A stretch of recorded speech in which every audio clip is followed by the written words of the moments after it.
I will be with you till the world blows up.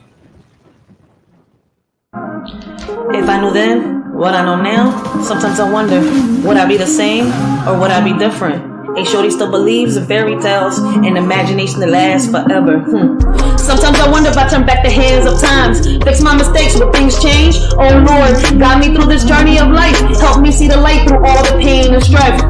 I wake up in the morning feeling lost and alone, wondering if life's worth living or if I should grab the throne. The weight of the world on my shoulders is hard to bear. I see no change, it's like nobody cares. I look in the mirror, see a stranger staring back, lost in the world that's spinning off track. I ask myself, is this all there is, or should I give up and let the darkness win? I see no change, just the same old game. Wake up in the morning, I ask myself, is life worth living, or should I blast myself? I see no change, just the same old pain, but I know deep down, I gotta break these chains. Sometimes I wonder if I turn back the hands of time, fix my mistakes, will things change? Oh Lord, guide me through this journey of life, help me see the light through all the pain and strife. If I can go back in time, tell my younger self it's gonna be fine. Embrace the challenges, let your light shine. You'll grow and learn, just give it time. Hey young me, listen up, don't be afraid. Life's a journey, mistakes will be made. Chase your dreams, don't let them fade. Believe in yourself, you'll make the grade. Don't stress about what others say. Stay true to yourself every day. Love deeply, laugh often. Don't delay, cause in the end, it's how you play. Be kind to others along the way. Spread love and positivity each day. Don't worry about what they may say, cause your uniqueness is here to stay. Sometimes I wonder if I turn back the hands of times, fix my mistakes, but things change. Oh Lord, guide me through this journey of life, help me see the light through all the pain and strife. If I can meet my younger self, I tell her not to be afraid, that courage will be her wealth and bravery will never fade. Don't fear the challenges ahead, for you'll face them head on. Your inner strength will dawn. You'll grow up to be a warrior, standing tall, unafraid and strong. A parent, a role model, and inspired, fighting for what's right all along. Sometimes I wonder if I turn back the hands of time, fix my mistakes, but things change. Oh Lord, guide me through this journey of life, help me see the light through all the pain and strife. Looking back on all the roads I've traveled, regrets and lessons learned along the way, but still holding on to hope and faith that with God's grace, a brighter day will come our way. I see no change at all. I'm stuck in this cycle, feeling so small. I ask myself, is this all there is, or should I just end it all with a final kiss? I try to stay strong, but it's getting harder each day. The pain and the struggle won't seem to go away. I'm tired of the lies, tired of the deceit. I see no change, just defeat after defeat. I wake up in the morning feeling lost and alone, wondering if life's worth living or if I should grab the throne. The weight of the world on my shoulders is hard to bear. I see no change, it's like nobody cares. Deep down I know I must fight, I won't let the darkness consume me. I'll shine my light, I'll rise above the pain, I'll break free from these chains. I'll find my purpose and I'll make a change. Sometimes I wonder if I turn back the hands of times, fix my mistakes, but things change. Oh Lord, guide me through this journey of life, help me see the light through all the pain and strife. Sometimes in life we make so many mistakes, and we think that when we fall, we're not able to get up. We listen to those that, talk in our ear, tell us that they, are there for us. And at the end of the day, what's crazy? A friend ain't nothing but $1 in your pocket. Family is what you make of it. Family is not who you're born into. Alright? So we need to pick ourselves up and do what we gotta do. Life is not for you to sit around and wait for Superman to come save you. Only you can save yourself. Just like that.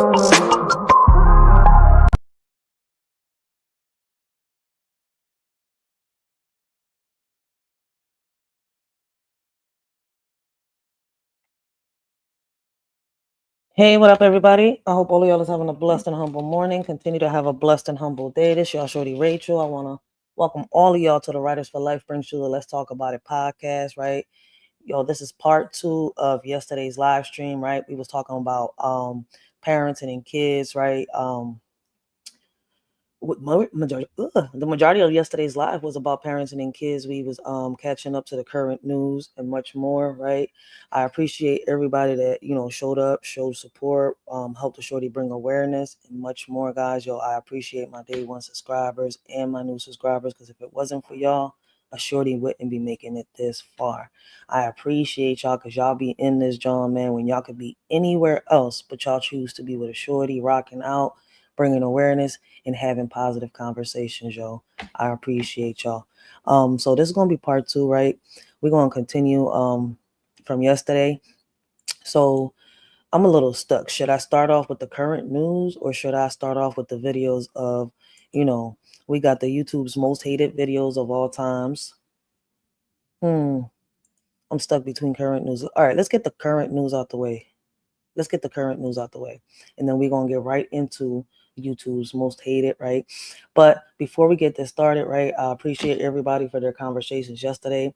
I appreciate a lot of people that DM'd me, right? There's, single parenting it's crazy out here, right? There's a lot of good parents out here, right? Y'all listen, man, don't think that y'all doing something wrong when y'all reach out to the system to get help or support for your child, right? That is lashing out for whatever the reason is, right? So listen, man, y'all are parents that are trying to save y'all kids' lives. Stop listening to what people are telling you on your ears. A lot of people, lack knowledge, lack information. They go by he say, she say. They don't go out there, right, and see if something is true or if something is fake. At the end of the day, look, listen, if your kids is what matters, you will do anything to help them get them into the right path, right? So shout out to all them parents out there. Ask a shorty, I'll drop the link. Y'all can come up, talk to a shorty when it comes to the parenting, see we can put more solutions onto the table, right? Y'all can come up and talk to a shorty. Just let me know. I'll drop the link down here. Y'all would have to either hit the link in the description box or in the community wall, right? So the panels are open. Hold on one second. Let me see if I could drop it now. If y'all have issues hitting the link, just let me know and I'll drop the link in the community wall, right? So we have random topics up here so y'all can come up, talk. But we're going to be reacting to the current news, right? We're going to start this live off with current news and then we're going to hit the YouTube's most hated, right? Yesterday we spoke a lot about the parenting, but we're gonna leave the panel open for anybody that wants to come up, and talk about what's going on, right? That we got a lot of kids lashing out. We got a lot of good parents out here, right? That are doing what they're supposed to do, but due to the influence that we got outside in these streets or the influence that's not good in your household, right? It could be an auntie, it could be a brother, it could be a cousin, it could be a grandma getting in your child's head, right? Because they want to knock you down. Yesterday, I kept telling everybody, to me, family is not who you're born into. Family is what you make of it, right? Family that you create, right? That's the family right there. Your mama's family, your daddy's family is not your kid's family. That's your family. Like it's hard. Like I could break it down. That'll be for another live, right? And like I said yesterday, we need more programs, more resources. I'm a community activist, right? I come out here. I know that here in Philadelphia is going to be December 12th, where we have a little community get together right here in Esperanza Healthcare Center, right? And I think it's in the majority of all the Esperanzas around here in Philly. They're going to be having the meetings. So people that, whatever issues that is going on in your community, whatever resources you need, when you go to those meetings, that's where you need to go to ask for them, right? And there's different types of meetings throughout the year in whatever city you're in. So can we find a solution for our kids? We can if we come together, put our heads together, boom, bring the solutions to the table and see which one works instead of, bringing each other down, fighting each other, hating on each other, because that's what I see a lot going on lately. But before we get into, the current news, right, we're going to watch a video from Papa Duck. Yo, hey, boo. So we're going to play my boo real quick, right? Shout out to Papa Duck, always bringing awareness to everything, right? Yeah. So if y'all don't know who Papa Duck is, that's who Papa Duck is. Yo, hey, boo. But like I said, yeah, panels are open. Y'all could, hit the link, talk to a shorty, let a shorty know y'all coming up. Listen, and let's talk about it. What can we do, right, to bring solutions to the table to help the parents, right, that are out here doing what they got to do, but because of the influence out there, whether it's in the family or outside in the streets, their kids right, are, and it's crazy, right? It's not just the influence, right? Well, you could say the influence has a lot to do with it, right? Because you're seeing this happen a lot with the kids. I must say, I'm gonna hit this range. When I sit down and listen to a parent story, the ages I hear are from like the ages of 8, 9, 10, 11, 12, 13, 14, 15, where kids, 16 and 17, kids think that they're grown. They talking back to the parents, doing a whole bunch of crazy things out here that is getting them in trouble. Parents losing their jobs, because their kids are out of control.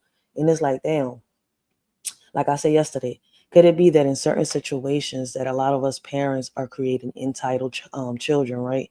That are becoming entitled adults because we're spoiling our kids. Like, I might get a little harsh here, right? And I apologize ahead of time. I feel as though that some of us mothers need to pop the nipple out of our kids' mouths ahead of time before things get too deep. Like, we cannot sit here and reward our kids every time they do something wrong and, just keep covering up and covering. It's going to come a point in time where your child is going to have to hit that wall. But for y'all to understand that, right, y'all, and what I'm trying to say, y'all would have to watch part 1, which is yesterday's live, right? And listen to what I was saying to understand why I'm saying what I'm saying. And if anybody wishes to come up and hit the panel, right, like I said, y'all more than welcome. We can bring solutions to the table, solutions that I'm sure they can go up there when she goes speaks to the mayor, the senator, the governor, and all of them up there, all them legislators and stuff like that. She could have something that's good on the table. But, a lot of us, fail to do that. And I appreciate every sub that I have that's on here that has a positive conversation with a shorty and tries to bring a solution to the table. And I know a lot of people don't want to do this, but shit, I hate topics that are very sensitive. And I appreciate all of y'all for the support and for helping me bring awareness. But on that note, let's get started, y'all, man. I've been, blabbing a little too much. Let's hear what my boo got to say. He says they got exposed. Cosmetic, surgical, fashion, and more have all been doing this. So let's see what Papa Doug got to say. Why do these people have to lie about every freaking thing? Oh, no, boo. Talked about how Cosmopolitan magazine, they wanted to be the Playboy of women. They openly admit that we lied to a generation of women just to sell you products. We created this fantasy world, the Cosmo Girl, at least in the beginning, before a lot of women began to buy into it. The Cosmo Girl was just a sexual fantasy. She was a marketer's dream, however. She would work hard. She was on the pill, and she would get an abortion. They weren't going to have to fire her for being pregnant because she was never going to get pregnant. She didn't press for working women's rights. She didn't press for family rights. She didn't press for child care. She just worked hard and for the corporation. Basically, she was a man. If you can convince a woman that everything is about her, then she has to buy a whole bunch of stuff to make herself so wonderful. Why was Cosmo so successful? Because it attracted advertisers. Why did it attract advertisers? Because it worked. Talked about What's happening, man? It's your boy Papa Duck back with Talk to another me, video. boo. Make sure y'all like, comment, subscribe, and share. I got you. Need all the help I can get from y'all to push these messages out. Always. Hold on. Let me put this video in the chat real quick for you. All right. I always share your videos, yo. Make sure y'all share his videos, share this live. Help us bring awareness to, these, how can I say, sensitive topics that people don't want to, push on. I don't know why the reason is, but people, skip it, go over it. They just want beef and drama. But shout out to the people that come on here, right? That want to, how can I say, bring a solution, have a better day tomorrow. Like, you get tired of the fucking drama and the shit. And it seems like that's what's going on a lot on social media. And a lot of people want to, keep doing. Like, you get tired of that. Like, nobody want to sit here and go through shit all day and then come on here online and go through some more shit. Man, a lot of us come on here, we want to click on a video and we just want to fall back and laugh. Not sit here and just continue to argue. Like, man, people weird. But yeah, back on topic with Papa Duck. Let's, make sure we keep bringing awareness to these topics, y'all, and let's not ignore. Now, if you just paid attention to the video I just showed you, right? This holiday, Verizon will turn I your knew old I or should have went to broken my phone into a premium. gift. Trade in any phone in Don't hit me any with another condition ad. and get good. I want you to understand just how the world works, okay? All advertisement you see, right? It is all lies. I'm here to tell you, we're finna break it all the way down, okay? These magazines are allowed to paint perceptions. I told you, publication runs the nation. If you don't have these publications, TV, radio, all these different magazine publications, social media, you can't paint the perceptions in people's minds. You got to understand this as a receiver. Who puts the information in your mind, the things you see every day? It aligns with your everyday life. So it traps you in a reality, which is basically a prison, because they're going to paint the perception that's going to make people go out and buy these things. Facts. That's why I don't go by what he say, she say. I don't go by, what I see on TV. Unless I've seen it for myself, I ain't believing nothing. Like, how the young bulls be saying, it's all cap. Participate in that or sway you to go this way or go that way through publications. This is why they fight to have these things, and this is why they got laws that you don't own it. I used to own an underground radio station. I know the power of it. What I'm telling you is this, right? Let's break it all the way down to a science. And they've basically mastered the manipulation of perception. Operation Paperclip, okay? I want y'all to go look it up.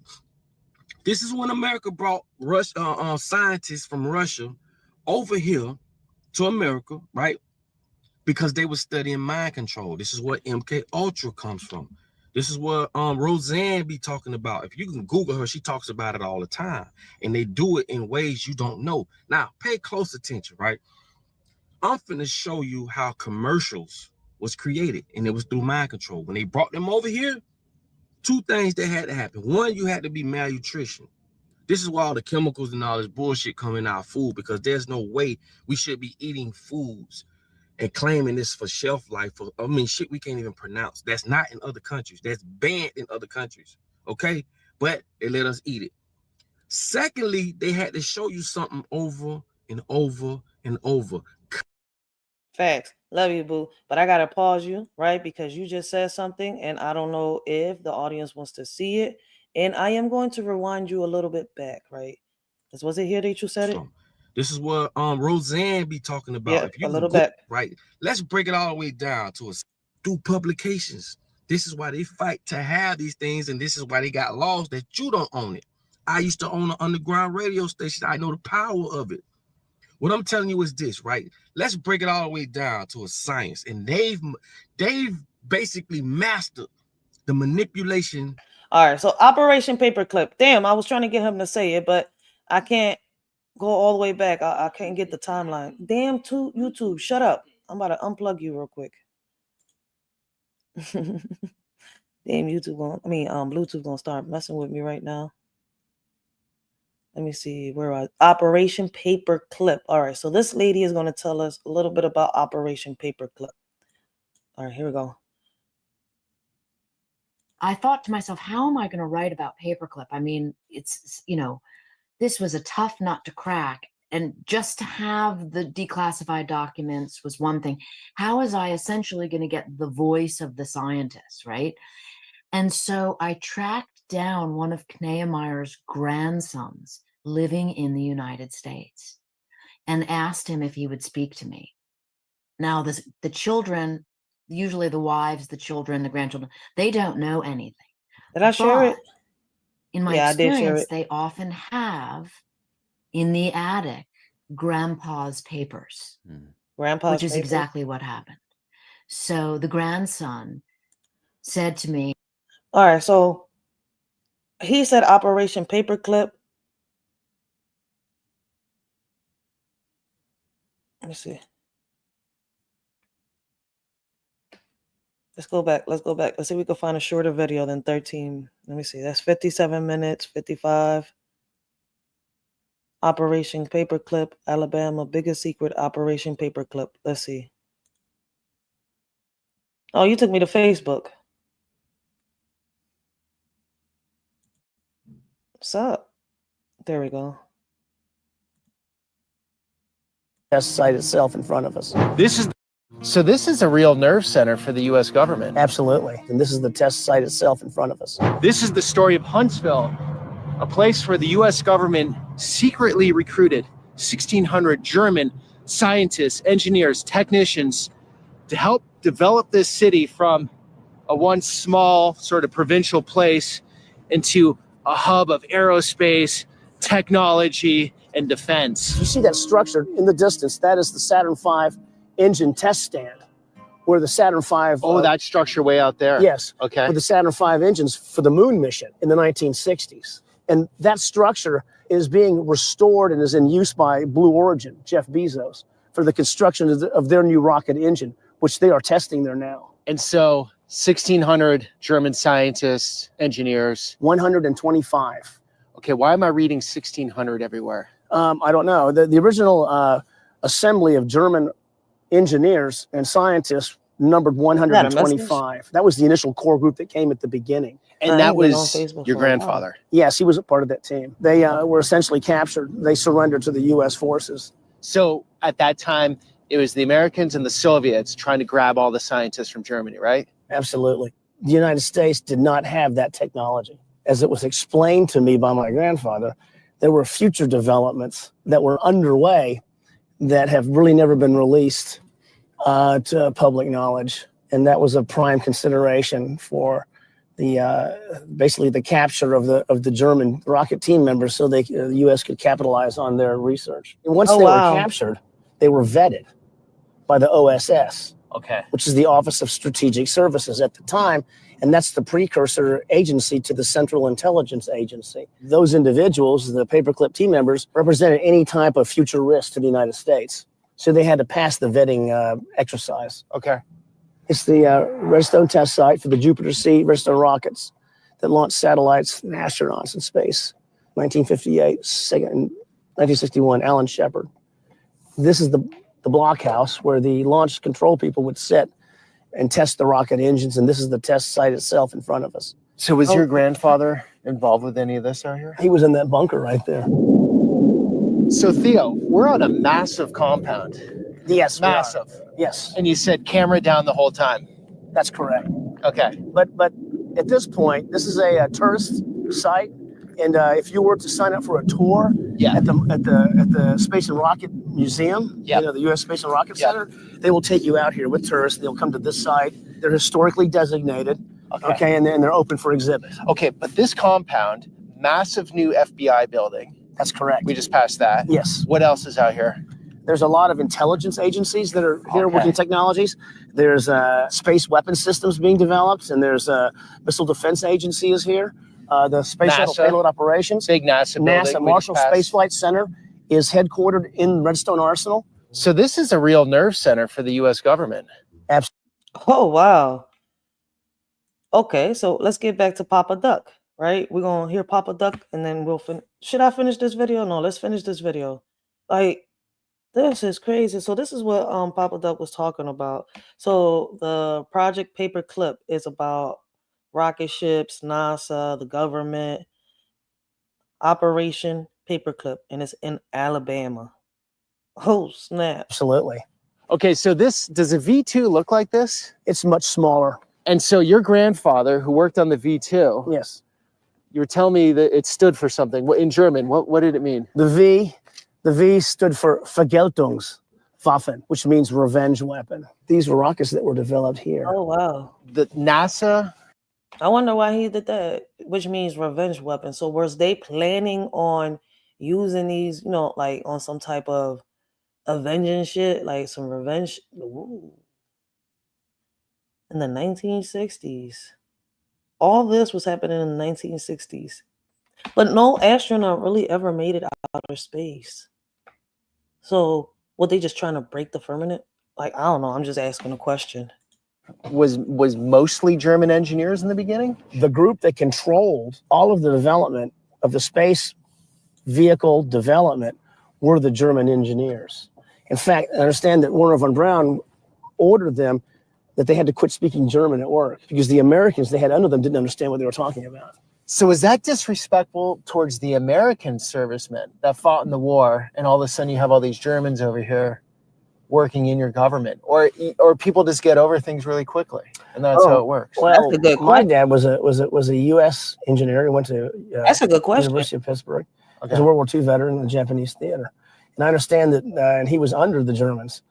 Here, as were all the American engineers. There were no Americans in charge of anything. It actually ended after the successful landing. He said there was never no Americans in charge of anything. So basically the Germans were in charge of all of it. Oh, I see why he asked the question. Wouldn't it be disrespectful now, right? After all that happened, that the Germans, that's a good question, that the Germans are here fighting. But I mean, they could have probably called the truce. I don't know. I got to look into this deep. So I see that it's deeper than, what we're looking at. Okay. Man on the Moon, 1969. So we're going to get to talk to your mother. Yes. You get to talk to her. Wow. It's beautiful. It's like living in the country, but you're in the city. Nice Hi, to meet Peter. you. I'm Gisela. Gisela, nice to meet you. I'm Theo's mother. That was probably taken at a NASA event. This is my mother, this is my father, and that's Dr. Von Braun. Dr. Von Braun was the first director of NASA up until after the moonshot successful landing of man on the moon. Do you remember Germany? He just say after the successful landing on the moon, like we wasn't told that was a hoax, that no astronaut really landed on the moon, that they use photography and divers to do them shoots. Oh my God. Like, this is what I'm saying. Like, this shit is crazy. I'm gonna have to look deeper into this, and it looks like it's a dive down the rabbit hole too. Yes, my father worked in Peenemünde, and they developed the V2 rocket there. My family decided that I had a twin sister, that we not move to Peenemünde. So we spent a lot of summers there because my father thought it was a little bit too dangerous for us to live there. And so when the war ended, we didn't know whether my dad was alive or not. It took quite a while, and all of a sudden he appeared, and we couldn't believe it. They put us on this hospital ship, and it took 3 weeks. When we finally got to New York, and we had to wait for our train car, separate train car that we rode in. They attached us to different trains from New York to El Paso, and there were our fathers waiting. They had spent a little bit more than a year in White Sands, New Mexico, in the desert there. They put us in this encampment in the desert. No sooner did we get there, they brought American teachers into this encampment for us children. And they Americanized us as quickly as possible. And then we were told that our dads were being transferred to a place very similar to the foothills of Germany. By now, it just seems that the whole world migrated to America. Real shit. Huntsville, Alabama. How has the U.S. been for you? Oh, so good. They accepted us here. We built this house. It was in the country back then. That was 53 years ago. And I've been in this house ever since. I'm 86, pushing 90. Isn't that wonderful? Yeah, I've had my happiest times in my life here. That is very wonderful. Listen, man, I hope that I make it to her age one day. Like, she is really taking care of herself. Like, shout out to them old heads that make it to that age, that make it to 100, that make it, over 100. Like, yo, when you make it over that bean, whoo, you blessed. And you can still walk like that. You can still move around and do things. You should, man, be grateful if you got a grandparent like that or a parent. Saddest times in my life here. And I just wouldn't have it any other way. This is where the original Germans were staying a lot. Yeah, they would live here. Okay, in these smaller homes? Yes, that's correct. I believe their home was that one. Your grandfather's? Yes, he lived in this house. You see, these are mill houses. We had numerous mills here, cotton mills. Everybody that worked here back in the 1930s worked for the company in the company store. They were paid in company money. Like scripts? Like script? Yes. Like with the with the coal mines? Well, they worked for the cotton mills. The cotton mill had scrip also? Yes, this is a cotton mill community. Oh my God. And it's just, they're all the same size dimensionally. Okay, so for those of you that He said that's a cotton mill community, but where's the cotton? don't know what scrip is, it's the payment system by the factory or the coal mine company or the plantation company, right? Yes. And so they're paid in this scrip, this currency that can only be used at the stores owned by the company. The company store. Right. So the money works nowhere else. Correct. You're stuck. That's it. You're stuck with them. So we're headed towards the big spring. That's the foundation of the city. To the right is downtown. It's kind of like, Cousin Supermarket got these little paper cut up, looking like little raffles and stuff, but real big. But it's really like $10, $20, $30, $50, $100, right? So it's basically like what they used to do back then was like reward cards, right? That's what it sounds like. Like now they're considered reward cards. You can only use it at that, in that certain establishment. That is crazy how how things have changed and upgraded. So the currency they was only able to use back then was the currency given to them by that company, and they was only able to use it in that specific place. So it's kind of like the reward cards. Oh shit. Oh, this is beautiful. These are the old structures of town, in the oldest part of town. And so how did people have the money back then for this? They owned land. They were wealthy business people. There's a lot of money in Huntsville. Yes. We're now headed up Montesano Mountain. This is the highest elevation point in the city. Many of the Germans that worked for NASA, the founding members, had property up here, as did my grandfather, because it reminded them of Germany. They could sit up here in their balcony with binoculars and look at the launch pad stands, the test stands. And they were minimalist. They didn't live in the big houses. So all these new big homes are just new big homes. Exactly. What'd they do with their money? They were getting paid well, right? Oh, absolutely. So what'd they do? Invested, hid it. This is the U.S. Space and Rocket Center. So where is NASA right now? I mean, isn't it all SpaceX? NASA has made the decision to basically no longer produce, internally manufacture launch platforms per se, although they have the Artemis. I think it was the Artemis missile that they launched recently, but that's using, commercial construction. Okay, it's all farmed out to contract. So you just can't venture into space from this country without approval from the organizations that control access to space as viewed by our administration. And they've turned over, future space flight, potential development technology. I just have one question. Do they travel through space, or is it that when they hit up there and boom, the rocket goes down, they land into the ocean and the water, right? And then now they're traveling in the water and make people think. I mean, when I did my research, I'm still in the rabbit hole on that, and I swear to God, everything leads back to the ocean. But that's my opinion, right? Because I've been in that rabbit hole. I suggest y'all don't go by what I'm saying. Go do your own research, right? Because this is my opinion, my conclusion. This is what I came up, just looking into it, diving into it. Like, damn, if they never really made it up there, and then when they broke it down, they explained to us how they made it seem like somebody was in the moon. They landed on the moon. They took pictures and everything. I'm saying, like, they really used the ocean for this. The water for this shit. Like, damn, they played the crap out of us. If it was a hoax back then when they first came out with it, the pranks and all that, like, damn. That was one hell of a good prank that the whole world fell for it. For real, for real.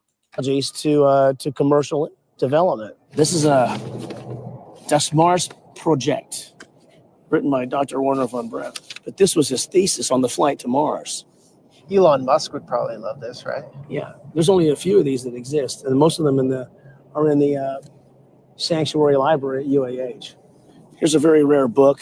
It's on the V2. My grandfather told me the next level of development was the A9 and the A10. That was past the V2. And what he told me at the time, as I recall, was that the A9, A10 was the move towards a multi-stage intercontinental ballistic missile. The V2 is a single-stage rocket. So the V2 stays together intact in its entire flight. The next level was the A9, A10. Some of that's documented in this book, and that was to be a two-stage rocket. The goal, which never came to fruition, was to build a two-stage intercontinental ballistic missile to carry some type of massive warhead. The problem at the time, as my grandfather said, was guidance systems. That, they didn't have the technology to deliver a pinpoint, strike. I mean, so what? They got the technology now to deliver a pinpoint strike or a target, as y'all say, to a target set. And so that information is still shrouded in secrecy, I believe, although they were developing that technology. So they were planning to have a crew fly the second stage to the target. He showed me on a globe. I have the globe at home. He took his finger and he said the range would be from here, and he went to the right. We swung his finger over the top through the Soviet Union, kind of lingered over Moscow, and then his finger went over here towards the northeastern U.S. coast and put his finger directly on New York City. So that was a future target set: New York City, Philadelphia, and Washington, D.C. for a two-stage intercontinental ballistic missile. And the Germans were working on that during World War II. They were working on the spacesuit technology for that in World War II. Damn. Free Philly, free New York. What's going on? I'm just learning about this. Shout out to Papa Duck. Yo, I learned something new every day. And all that information that was garnered through human experimentation was captured by the United States and used in our spacesuit and high altitude flight equipment designs. That's an interesting book. Oh, yeah. And discussed what in the family? Well, what exposure, if any, did NASA have to any instance of possibility of like alien intelligence? And so it is documented in a particular publication, Dr. Warner von Braun speaking. So all of this is because they're on a hunt for aliens. To one of the astronauts, I forgot which one, but he told him while smoking a cigarette outside one of the hotels in Cocoa Beach, Florida, that he said, "We know we're being monitored by an alien intelligence." Oh, shit. That was Warner von Braun. Something to think about. All right. So all of this is because they're hunting down aliens. All right. This is crazy. Let's get back to Papa Duck. Let's see how Papa Duck breaks this down, man. Shout out to Papa Duck, man. I learn something new every day. Not just through Papa Duck, but, man, watching a lot of stuff, listening to a lot of people out here. Whew. Let's hear Papa Duck. With another video, make sure y'all like, comment, subscribe, and share, because I need all the help I can get from y'all. I'll help you, boo. I got you, boo. Now, if you just paid attention to the video I just showed you, right, I want you to understand just how the world works, okay? All advertisement you see, right, it is all lies. I'm here to tell you, we're finna break it all the way down, okay? These magazines are allowed to paint perceptions. I told you, publication runs the nation. If you don't have these publications, TV, radio, all these different magazine publications, social media, you can't paint the perceptions in people's minds. You got to understand this as a receiver. Who puts the information in your mind, the things you see every day? It aligns with your everyday life. So it traps you in a reality, which is basically a prison, because they're going to paint the perception that's going to make people go out and buy these things or participate in that or sway you to go this way or go that way through publications. This is why they fight to have these things, and this is why they got laws that you don't own it. Facts, they put an illusion right in your face, and everybody falls for it. A whole trap. Just don't fall for that trap, guys. I used to own an underground radio station. I know the power of it. What I'm telling you is this, right? Let's break it all the way down to a science. And they've basically mastered the manipulation of perception. Operation Paperclip, okay? I want y'all to go look it up. This is one of And Operation Paperclip is the video we were just watching. And that's why I keep saying shout out to Papa Duck. If you want to learn more about Operation Paperclip, I suggest y'all go out there, do y'all research, right? Don't just go by what we're seeing. I just try to put a video out there so that we can get a little understanding what Operation Paperclip was, right? Because when he said it, it drew my attention. I was like, oh, another project. So I just, showed y'all what it is. It has a lot to do with NASA. I've heard a lot of people mention Operation Paperclip, but Papa Doug is so passionate about it. Let me go search about this, because this is not the first time he's mentioned Operation Paperclip. America brought scientists from Russia over here to America, right? Because they were studying mind control. This is what MK Ultra comes from. This is what Roseanne be talking about. If you can Google her, she talks about it all the time. And they do it in ways you don't know. Now, pay close attention, right?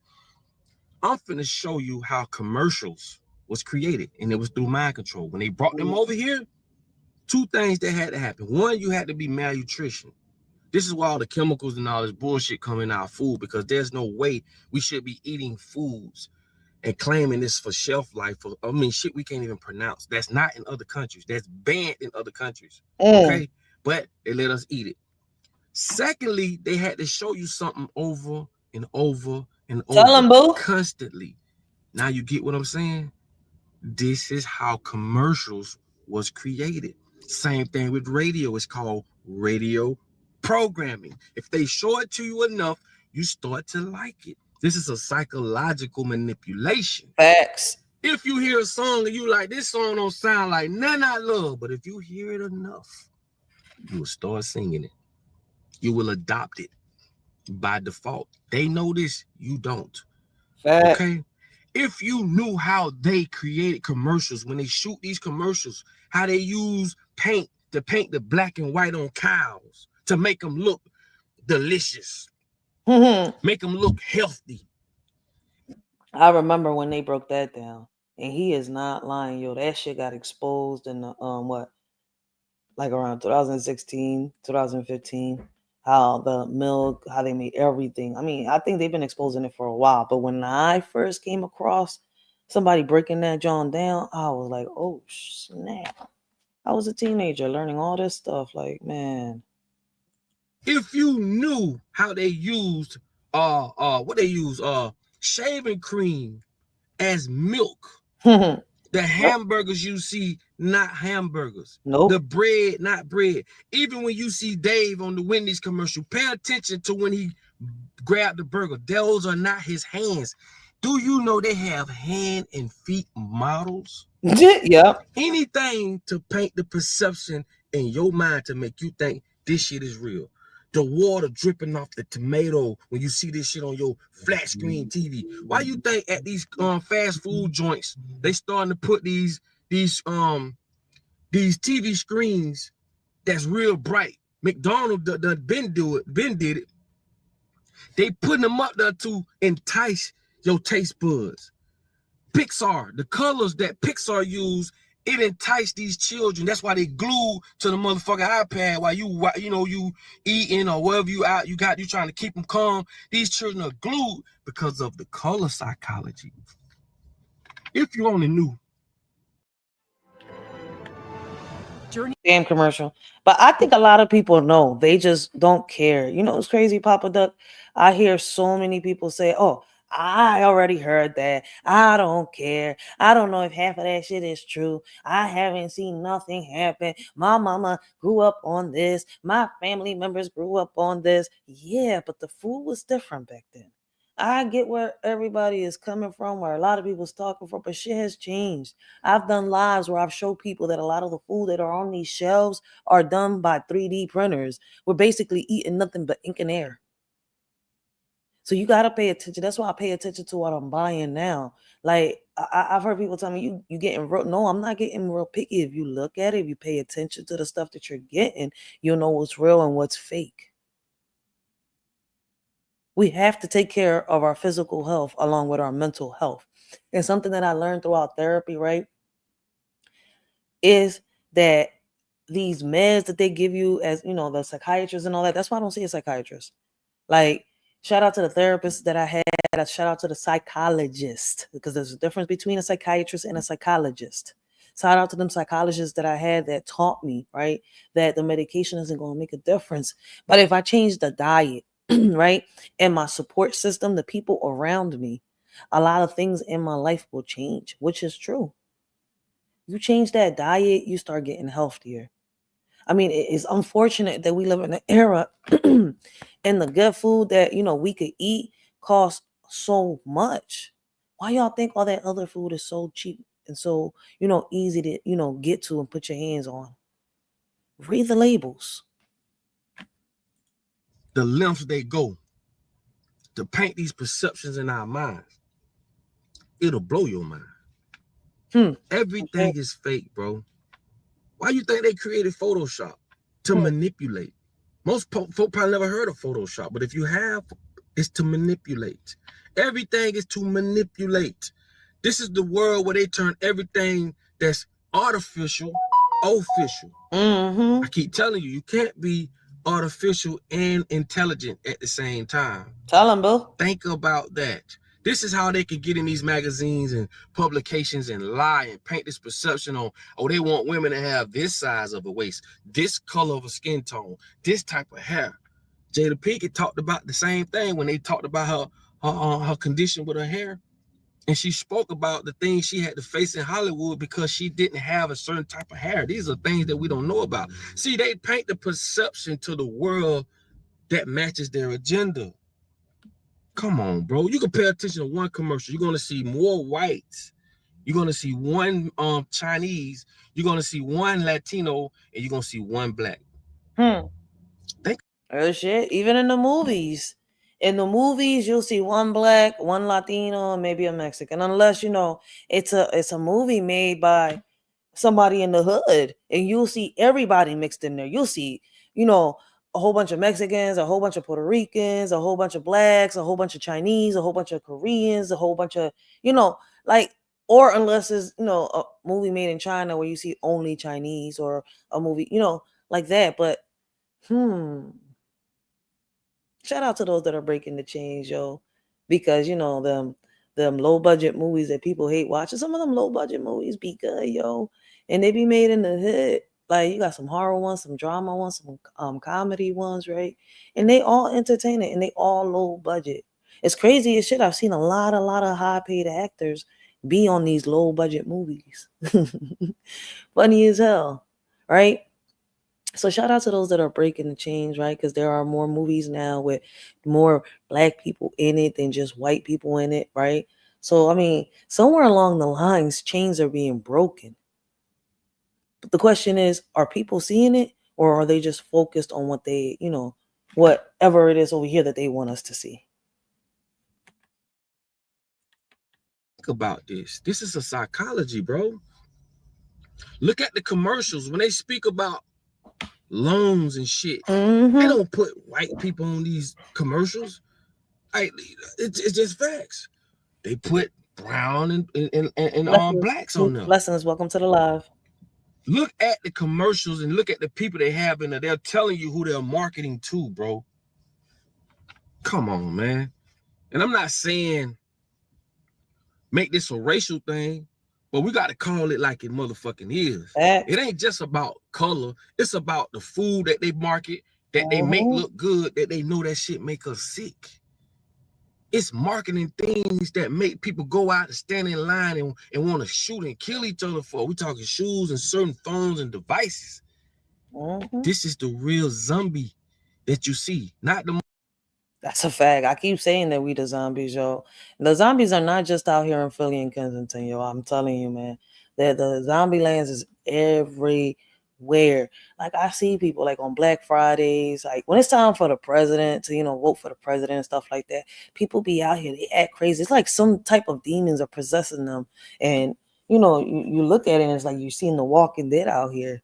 Like, when they got these deals and these specials out here, people go crazy when they think that, you know, something's about to happen and the city's going to shut down, or, you know, we're not going to make it to tomorrow. You see motherfuckers killing each other, trying to go to the markets, get this, get that. And I'm sitting here, I was like, damn, when it really does happen, are y'all going to know what's going to happen, or what y'all going to do, what y'all need to do? Because when it really does happen, I just hope that y'all not out here really killing each other for this. Like, that's not how you going to survive. But hey, they want depopulation and y'all helping. Motherfuckers walk around like this. No. Hollywood created the real zombies. Facts. Listen, bro. I'm telling You you, they think don't want to hear us. They don't want to hear Playboy, us, boo. right? All the shit that he did, and all these people in Hollywood, I know they done been to these parties. You think none of them knew what was going on? If you see the Playboy documentary, that shit will blow your mind how sick this dude was, bro. And I keep saying the same thing. How in the world were all these people there in the after parties and they say they don't know what happened? No, y'all knew what happened. Y'all decided to ignore it. That's why I look at a lot of people, in Hollywood, like, like, it's like you was invited, you went, but you didn't make it to the after party. Allegedly, you walked away, huh? I mean, I was believing people when they was telling me, that Denzel wasn't a part of it, but it's like, I don't know if he knew, right? That means he witnessed something. Now, because they chose to stop going after they witnessed, doesn't mean that they wasn't there before and they were doing shit themselves. Now that they witnessed something that they didn't want to witness, that's a different story. And now you got to keep your mouth shut. I don't know if y'all know where I'm going with this, right? I'm trying to say it in a way that y'all can understand me, right? And hopefully y'all can read in between the messages. But a lot of this shit is not adding up in Hollywood when it comes to this Diddy case. And then the way they're doing this now, I feel as though it's way more like, okay, I get it. Like, we want to put away the predators, but what do they want? I don't know if I'm asking the right question. See, we want to put away the predators. I see they put all this in our faces to get us all wild and stuff like that, but what do they really want? What is their agenda? What is their goal? To the point you might want to dig him up and take his ass to trial. Same as they If did. he makes it to trial. Honeybook completely changed how I do business. I'm a photographer. Next video, independent business. We're going straight to It's my a fact. premium. Look at these ads. If you don't know nothing about that, go research it. They dug the Pope up, dug him up, took him to trial, and he lost. And this was like dealing with the Vatican. That's a whole nother video. But what I'm trying to tell y'all is just, it's easy to manipulate people through radio, through TV, television, and video. Like I be telling y'all, man, these cameras are weapons. Anything can be weaponized. But it just blows my mind the length they would go to try to convince you to do something.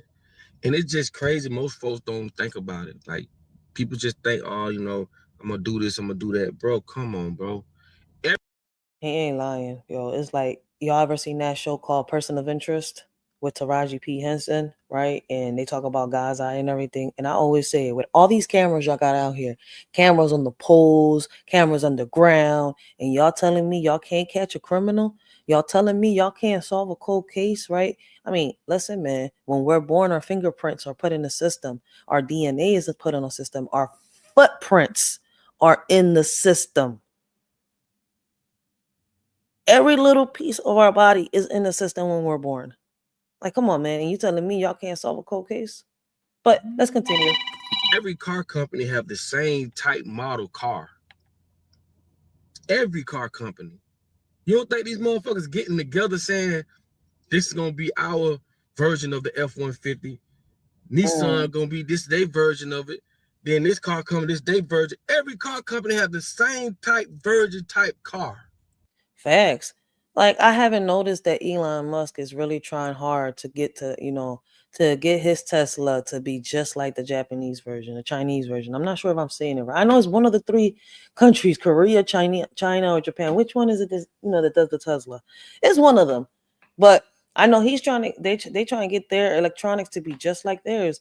See, y'all don't realize it, right? We're in America, we're at 5G. China is already at what, 9G, I think it is. If I'm not mistaken, I think the UK is at 9G. China's at 8. One of the two. I know they're close. The UK and China. Shit, but they ahead of us when it comes to the like the 5Gs and all that stuff, when it comes to the phone, the technology and all of that. They're ahead of us. We think we're ahead. That's what I'm saying. I'm like, peep the Tesla cars from here in America, then look at the Tesla cars over there in China, Japan, and Korea, and all them other places.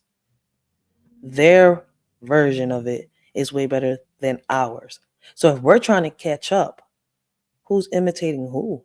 And I'm not bringing us America down. It's just like, Damn, like, come on, man, let's get our shit together. And you think these motherfuckers ain't got together and decided that that's how they was gonna do shit? I told y'all, bro, it's the mega rich against the mega poor. Come on, man, y'all better figure this shit out, man. As soon as you try to move in and do something, there's all type of laws and regulations. Man, fuck that, man. This is a free he in his bag. world, bro. We should be able to do whatever we want.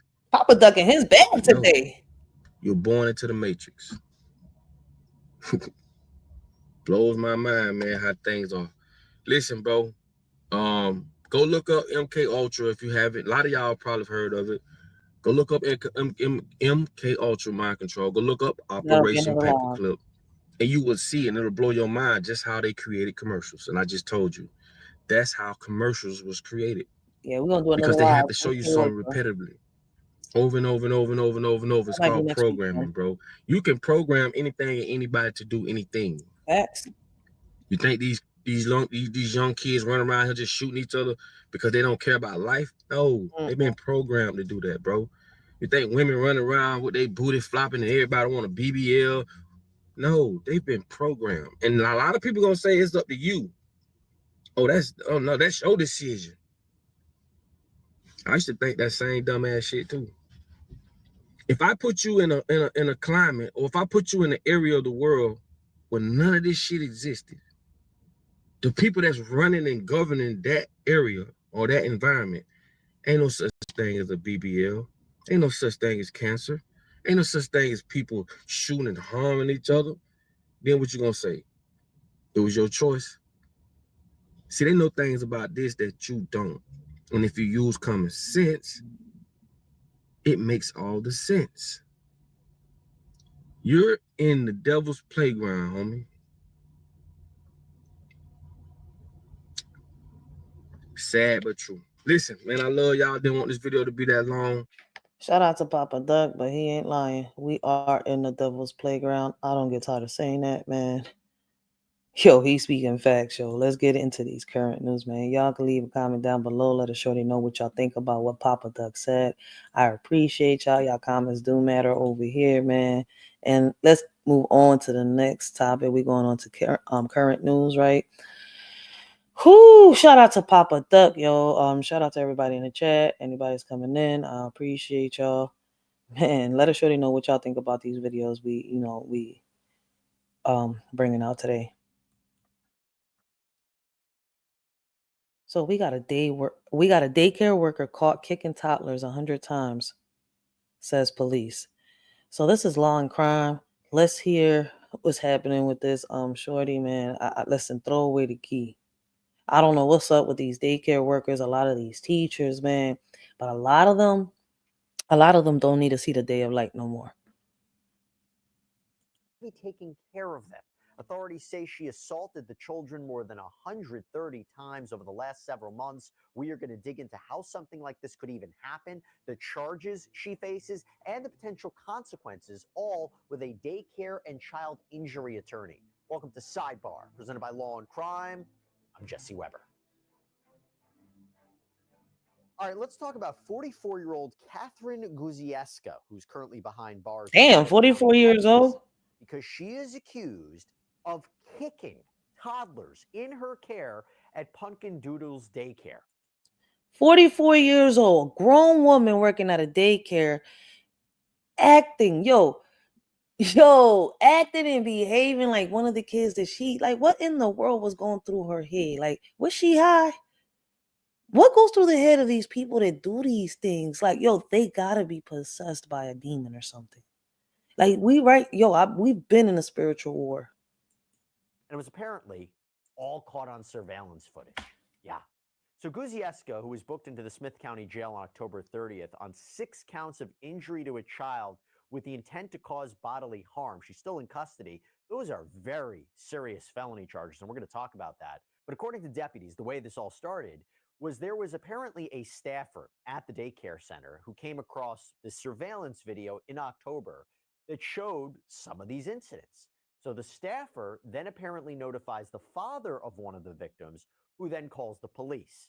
Investigators come over, they look over the surveillance video from inside the daycare, and they find that Guzieska allegedly kicked 6 toddlers on 134 separate occasions.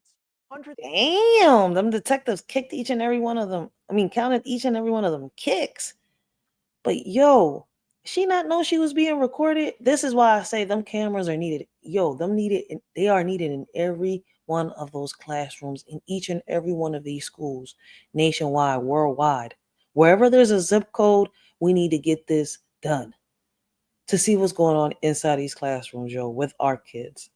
I don't get tired of saying this every time I listen, whether it's a daycare, a school video that I'm reacting to, I always bring in the cameras. Like, yo, 44 years old, a grown woman working with kids. And I don't understand why is it that a lot of people come into these type of fields, right, when they cannot handle these type of situations. They cannot handle, kids screaming and yelling and playing around, or, anything else like that. Like if they got a short temper or they suffer from real bad anxiety, I don't think that these type of fields should be the place for someone to work in. Because you have to have a lot of patience with kids. Yo, I'm telling you, and some of these kids is bad. And I think that's why a lot of these people that are working in these fields, right, that don't have the patience and shouldn't be there, end up in the situations that they do end up in. Like, I don't get it, but I guess. 34. All the alleged victims apparently were just 2 years old. This allegedly been going on for months. I want to talk about this right now, and I want to bring in Russell Button, a daycare and child injury attorney in Texas, who unfortunately, we've had him on before, not because we don't like you, Russell, but because these are the things we're talking about. What are your initial impressions on this story? First off, Jesse, what happened to these innocent kids at Pumpkin Doodle's daycare is horrific. Pumpkin Doodle It is daycare. just heartbreaking when we first learned that this abuse had been going on for so long and happened so often to multiple children. Thankfully, the individual caregivers in jail and will never be allowed to work with kids in Texas again. But Good. this entire situation is a reminder Because they don't to parents normally do across that. the nation. They need to Child start abuse doing and it. neglect is happening, and it is happening at daycares that we trust our children to care for. And I will tell you that apparently this video evidence is showing these incidents happened since July, and several of the videos show a child watching TV when Guzieska allegedly just kicks them in the back.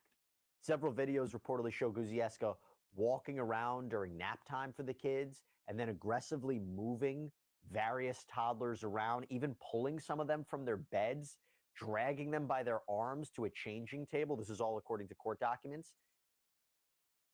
Oh, a changing table. Guzieska sorry. them from their beds, dragging them by their arms to a changing table. This is all according to court documents. And in videos that apparently show a changing table, Guzieska reportedly put the children on the table quite aggressively, pushing their heads, forcing them to stare at the wall instead of in the direction of a TV. And she's even accused of standing on the toddler's hands as a form of punishment. There's even apparently one video of her allegedly standing on a child's hand for several seconds as they're trying to pull their hand away. Now, deputies who looked at the video said that the children, they weren't being disruptive. They weren't doing anything that would even require discipline, let alone discipline like this. Now, the sheriff's office said in the affidavit that it, quote, was apparent that Guzieska's actions were random, intentional, unprovoked, violent in nature, and done for the sole intent of inflicting pain. Russell, that is very important language and a very important description. What do you take away from that? You know, when I hear that and when we see these types of things happening, the most alarming thing is, how did this go on for so long? What sort of culture was in place that the other caregivers either allowed this to happen and didn't say anything? The director and owner allowed this to happen and didn't say anything, because the degree of what you're describing and what we've seen happened here is just so horrific and alarming for such a long period of time. There absolutely should be these criminal charges being brought, and to the fullest extent of the law. And thankfully, that is happening. Local law enforcement is actively investigating. They're still going through this footage, Jesse, like you're talking about. They've started by bringing 6 felony charges. Can we talk about those charges? So these are, my understanding, very serious charges, first-degree felonies, and under Texas law, does that carry 5 to 99 years in prison? Am I right about that? Honestly, I'm not the criminal defense attorney to know what the sentencing requirements are, but I can tell you from all of our daycare injury cases where we've helped guide these families through that process, as far as what the court can do per charge is according to the sentencing guidelines for these exact felonies, and there is jail time. Absolutely. And we hope that this court and this DA does not let this lady off the hook and does not take it lightly, because this needs to send a message that this is unacceptable for a caregiver to even put themselves in that position, and a daycare for allowing it to happen. These things need to be brought to light. Now, there's 6 charges right now. They're still going through this footage. There may be more coming. This is what we know right now. And that's just the criminal justice system, right? That's the criminal pathway that these families have for some justice through the criminal system. There's also the state licensing and the civil pathway of a civil lawsuit that these families have as recourse against this daycare to hold them accountable, to bring awareness to this and make sure it doesn't happen again. I want to talk about that. I want to say really quickly, thank you for coming to us here on Sidebar for this story. I know it's not an easy one to hear. It's a distressing one to hear, but we really appreciate it. And also, I have to thank our partner, Morgan & Morgan, for sponsoring this episode. It helps us make these shows possible. And here is the thing. If you should get injured, America's largest injury law firm, Morgan & Morgan, may be who you want in your corner. Aside from the fact that there's no upfront fee, aside from the fact that the whole process from beginning to end can be done right from your smartphone, Morgan & Morgan has an incredible track record. Like recent verdicts of $12 million, Morgan & Morgan will fight for what you deserve. So if you're injured, you can easily start a claim at I always gotta hit them little ad thingies. I do want to go back to this other idea of This is a shame. I think they should lock this woman up, throw away the key. Like, she has malintentions. Let me see what they got to say in the comments. Let me see. If she attacked the children 134 times, there should be 134 charges against her. Facts. She knew the cameras were there. Imagine what she does without. And that's what I asked earlier. Did she not realize that she's surrounded by cameras? Like, that's what I'm saying. Like, sometimes people just got straight up evil in them, yo. If somebody told me my daycare provider hurt my child and then I saw proof of it, both of us will be sitting in jail. Yo, I don't listen, man. That's something I don't get tired of saying. I be telling people shit. Yo, mess with my child, man. Listen. I'm gonna do what I gotta do, and I'll be the first one. 911. What's your emergency? Yes, I need an officer down here. I just committed a crime. I need, them beautiful handcuffs, that orange suit, which I look beautiful in. Like, listen. Don't mess with, listen.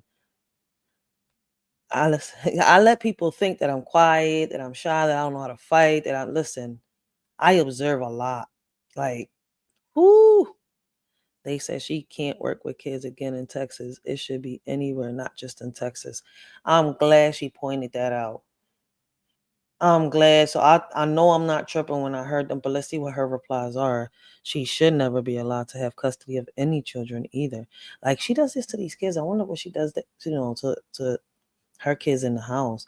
Because what's crazy is, right, I've seen cases where people get the urges of just seeing, like, how the scientists prick and poke on animals to see, what would happen if they do this or they'll do that to the animal, what reaction, experimenting with the animal, right?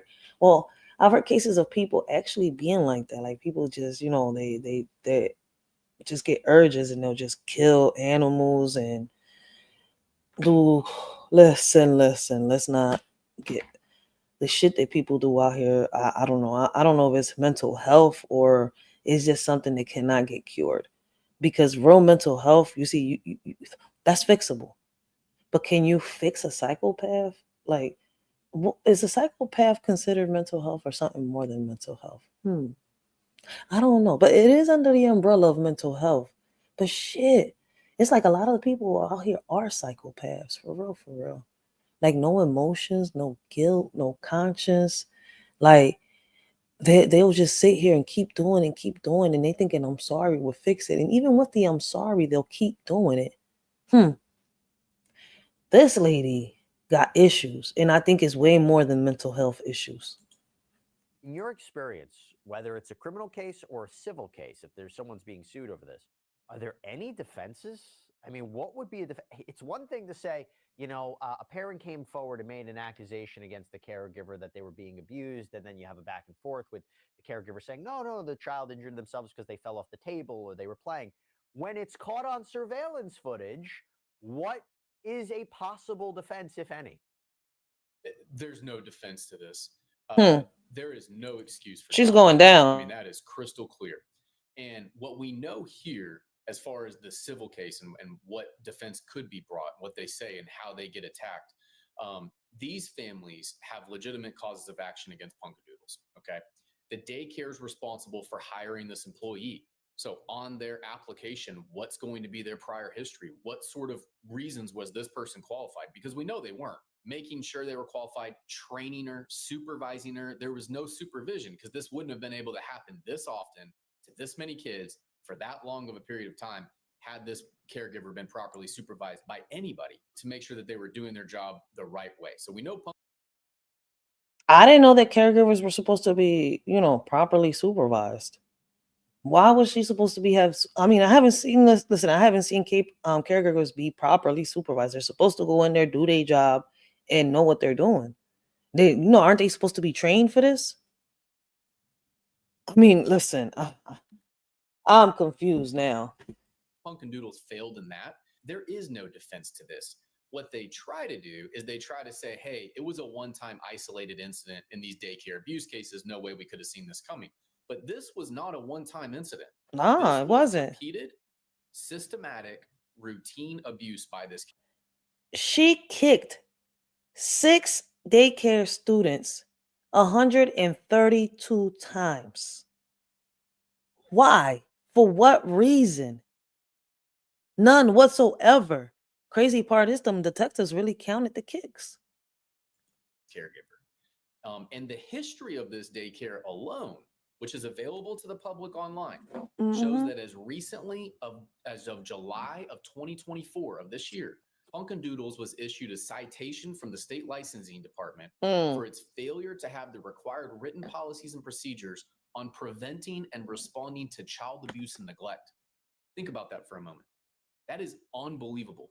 And that begs the question, were these caregivers even trained on how to prevent and respond to child abuse? All of the caregivers. Can I ask you a question? What do you mean? Like there has to be a bulletin in the daycare that like a poster, if you observe child abuse, this is what you do? Or is it something that they're trained on separately when they're hired? What do you mean that what's required of them? Well, there's state laws for these daycare facilities that they're required to have policies and procedures. They have to have qualified, trained, and supervised caregivers through a whole litany of different aspects. One of the big high-level severity issues that we see in these cases. So I'm sorry, sir, but then it looks like whoever trained this daycare lady failed. And she failed miserably. Which we've been on your show before talking about, and we're doing here today, is daycare abuse, right? Child abuse. And so they're supposed to have policies and procedures. These caregivers are supposed to undergo routine and frequent training on preventing and responding to child abuse. So how to prevent it from yourself. It could be an emotional type training. But these daycares are supposed to have policies and procedures on it. They're supposed to qualify their employees on it to see if somebody has something on their background that would lead them to doing these things. Because this doesn't just happen if people love kids and love working at daycare. Yeah, and see, this is what I think they should be doing with the teachers too. And that's why I say we need deeper backgrounds in these schools when it comes to the teachers, the counselors, principals, much more. Like, damn, like what makes these teachers in these daycares? I know that shit gets overwhelming and all that, but if you're trained to, be in this job, right? If they trained you to deal with these kids, right, in a certain way, shouldn't these teachers handle the situation differently than what they do handle it? Like, but this teacher sat here and 6 different children kicked them 132 times. I don't give a fuck what the reason is. You sit here and kick my child, bitch. Sorry. Boy, I keep listen, man, I'm sorry. Like, listen, I was about to go in. Like, y'all don't understand. What is the reason why you're kicking my child? And my child didn't do nothing that deep for you to say. Even though, like, grown-ass motherfucker putting hands on the child that's not theirs, you still deserve paws on you. Like, yo, you know what? Let's continue. And then these other caregivers and the director has to be trained on responding and preventing child abuse, what symptoms to look out for, what red flags to look for. And this caregiver in this case had been working at this daycare since September of 2023. That's right. Which is long before this state issued that citation that the daycare itself had to put policies and procedures in place. What we don't know and what needs to be discovered for these families that they need these answers to is how many employees came through this daycare and didn't receive required instructions on how to prevent and respond to child abuse. That is what this civil case is going to all be about. Right. And there is no defense to that. And to be clear, I haven't seen it, but there's no lawsuit that's filed as of yet. But you're suggesting that it's only, what, a matter of time? It should be. I mean, we hope that when something traumatic happens to a child at a daycare, that it's not just reported to the police and to the state, but they're actually held accountable civilly, because the criminal system is just punishing the individual, right? Sure. And that's just that justice, and that's a very important form of justice.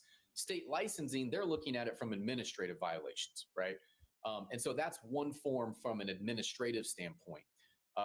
But blessings, young what Riaz. happens to the child, what happens to accountability for negligence, that has to be done through the civil aspect.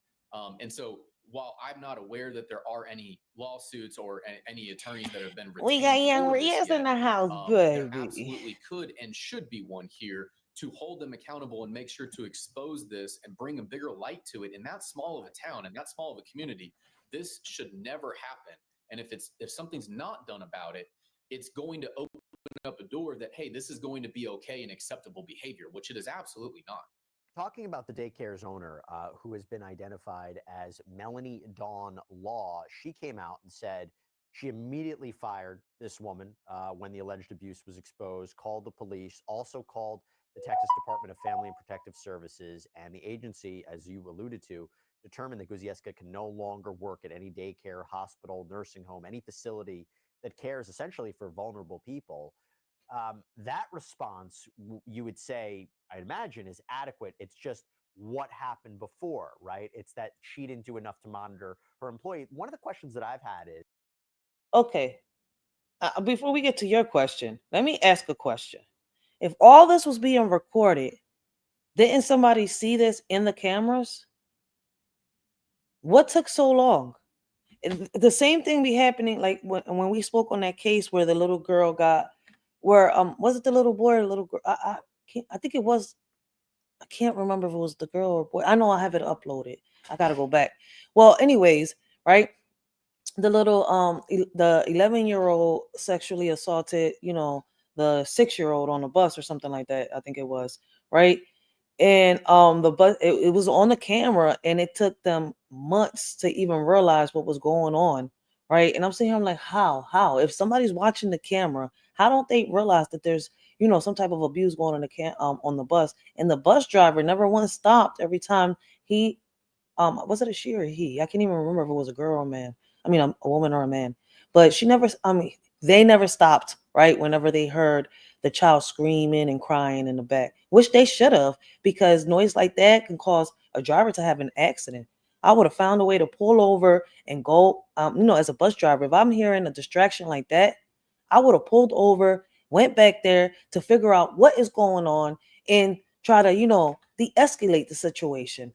But no, they kept driving, and every day the kid was going through this, and then the mom found out. Then they looked at the cameras.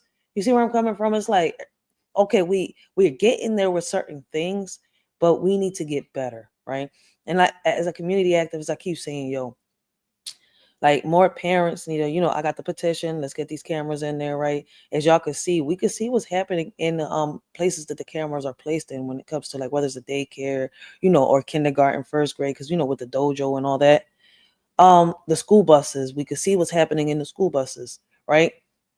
The problem right now is the people behind the cameras that are supposed to be monitoring, right? And reporting if something happens, they don't. What happens to them? You see where I'm coming from? I mean, I got more questions. I mean, this goes deeper. Like,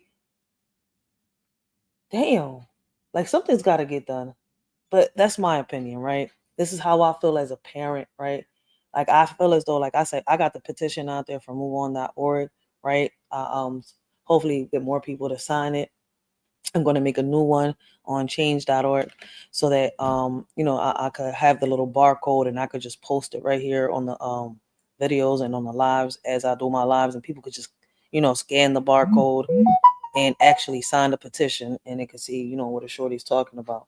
I could do that with change.org and not move on. So I'm actually going to create a new petition to get cameras. I'm still going to leave the old one, right, old fashioned, and I'm going to create a new one and get more signatures, right? Let's hopefully we get more people to sign this and draw more attention to the situations that are happening in these schools. But we have to get harder on the people that are supposed to be monitoring these surveillance cameras too, because it shouldn't. It's no way in hell why a parent should find out weeks and months later that their child is going through some type of abuse in the classroom. The whole purpose of having these cameras up is to catch the crime. Catch the perpetrator committing the crime, right? Whether it is a student or whether it's an adult, and more for the adults. But the whole purpose of the cameras is to catch everything. So we know that we can see what's going on, wherever a camera is placed. So I urge more parents, let's come together. I think I should have this petition ready by tomorrow, right? From change.org. And hopefully we can get this John on and popping, and we could do something when it comes to these schools. Like let's do something. It's got to start from somewhere. So shout out to all the parents that are already coming together and are already doing this. So let's continue, man. Like, this is crazy. In my opinion, I'm gonna wait for the update. But let's hear his question out real quick before I go to the next news clip, right? Which is gonna be a stepfather shot and killed his 15-year-old son, which leads back to the beginning of our live, right? We was talking about parenting and kids. So let's hear his question out, y'all. All right. And then we're gonna move on to the next clip. But this is how I feel about the situation. Hopefully y'all understand where I'm coming from. We get more people to bring awareness, right? If y'all can, share this video. Because like I said, right, we need to get harder on the people that are behind the surveillance cameras. If something is happening in this classroom and they notice it, it should be reported right away. It shouldn't take them weeks or months. Why is it taking you that long? Like, listen, man, predators are everywhere. So we have to make sure that if we're going to have security team, listen, even the security team is checked. Shit, I don't trust nobody, because people out here think, listen, man, they try to find a safe space everywhere. They try to hide everywhere. And some people are very good at it. In your experience, are daycare owners, employees, are they supposed to review the footage every day? How often do they review surveillance footage? That's one of the big things in our cases, right? Our big warning to parents looking for safe daycares is, hey, when you go there, make sure that daycare doesn't just have video cameras with live feed footage, but actually has recorded footage. And here's why. These daycares absolutely should be reviewing the footage routinely, frequently, and often when they see things that are happening. They need to be bringing light to it. That's how they need to be doing their training. Facts. Yo, you see how learning your laws and your rights and all this stuff, benefits you? That's why I steady be in them books reading, yo. I know that when I talk, y'all hear the hood in me, but trust me, a shorty loves to read. And far too often they have these elaborate systems and video surveillance systems, but they don't do anything with them. And what does that? If these caregivers feel the freedom to be able to do these types of atrocious acts to children, to little kids, innocent kids, and they know they're being recorded, and they don't care on camera, then what does that tell you about the other types of culture that's at that daycare and the system, that they're that open to being able to do this on camera and not be for a fear of retribution by the daycare owner? So should this daycare director have called the police and the state, and did they take actions when they first claimed they learned about it? Sure, absolutely. That's what we expect them to do, and we hope that they do. But what happened in the months and months and months before this, when all this was going on and the police Facts. That makes me feel like either y'all was covering it up or, you know, listen, man, it's so many thoughts that run through my head because of the way people do things. I be telling people it's not what you do, it's how you do it. It's not what you say, it's how you say it. So these people, it's like, yeah, people's going to be all over the place in their head trying to figure out what happened. Why did it take you this long to report her? Why? Were you an accomplice? Was you enjoying this? You see, like, yo, so many thoughts. Are going through this footage saying we haven't gotten through it all yet. I mean, this is just alarming. Let me ask you this. I had mentioned that the Texas Department of Family and Protective Services were called by this owner. They made a determination about Guzieska. But what role do they play now in this investigation? What do they do next? So DFPS is part of the state agency. They're going to come in from the state of Texas. They're going to investigate this daycare. They're going to take a look at abuse, neglect, and lack of supervision. Okay. As they should. For every different aspect of what could have happened to these children based off of the state minimum standard laws. And then they're going to put out those findings and violations that is public record out there. So it's one of the three different functions that happens when a child is injured at a daycare facility like this and abused. You have the criminal case, you have the civil case, and then you have the state licensing investigation. So it's a critical component. They'll send an investigator out there. They'll talk with the different families. They'll review footage. They'll review records and documents, and then they'll compare it to the state standards with the law, and they'll come up with a list of violations, and they'll have a report with it. Let me ask you this: if this complicates it at all? Shit. As they should, man. They should lock her up, throw away the key, right? Listen, we're gonna move on to the next topic. I can't stand daycare workers or teachers that abuse kids, yo. I feel as though we need. Listen, I'm gonna start a new hashtag, yo. We're not just gonna hashtag, build a casket for predators.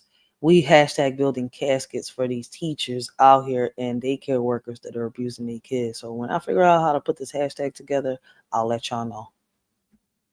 Oh, and if y'all haven't, make sure y'all go to TikTok and check out a Shorty's merch, man. Like, every merch y'all purchase, a Shorty puts towards trying to, purchase a building to get a little community center up and running, my bad. And here in North Philadelphia, right? So let's get this joint started, right? It's been a minute since, I've been promoting the community center, but I think it's time I get on it, especially with these kids on my top. So those of y'all that wish to support a Shorty, right? Especially if you're in Philly, right? Let's do this, yo. Every penny that a Shorty makes is going to go towards trying to get this community center up and running for these kids, yo. So like I said, I'm working on one more piece of paper. That's why y'all don't see me really promoting it, but here and there I am, because the faster I, put my footwork onto that, the faster these kids can get something here in North Philly.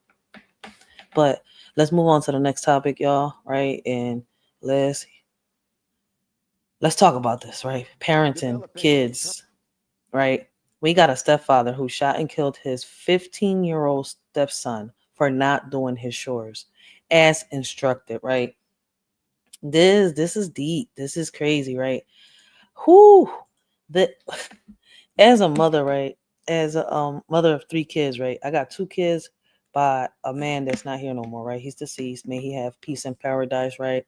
He has always going to have a place in my heart, right? He's the father of my 2 boys, like the man that taught me how to be a woman. But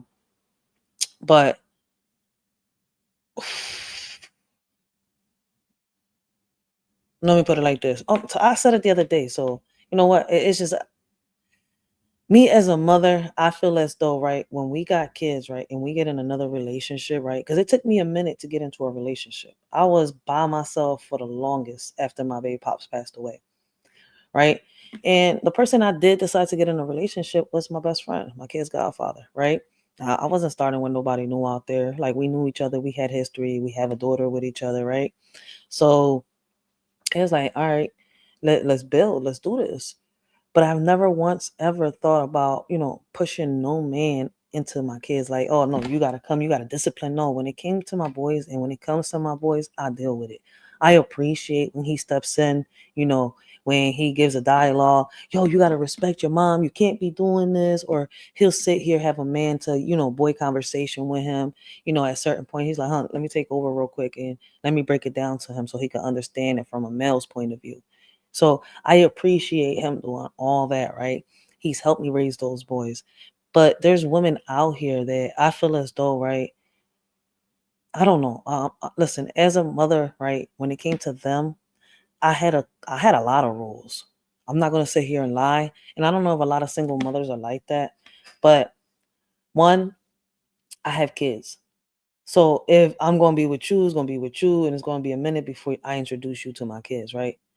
But it's like after my baby pops died, I didn't want to hear shit about none of these niggas. It's like, all right, if we went out on a date, we went out on a date. After that, lose my number because it's not gonna be no stage 2, no nothing.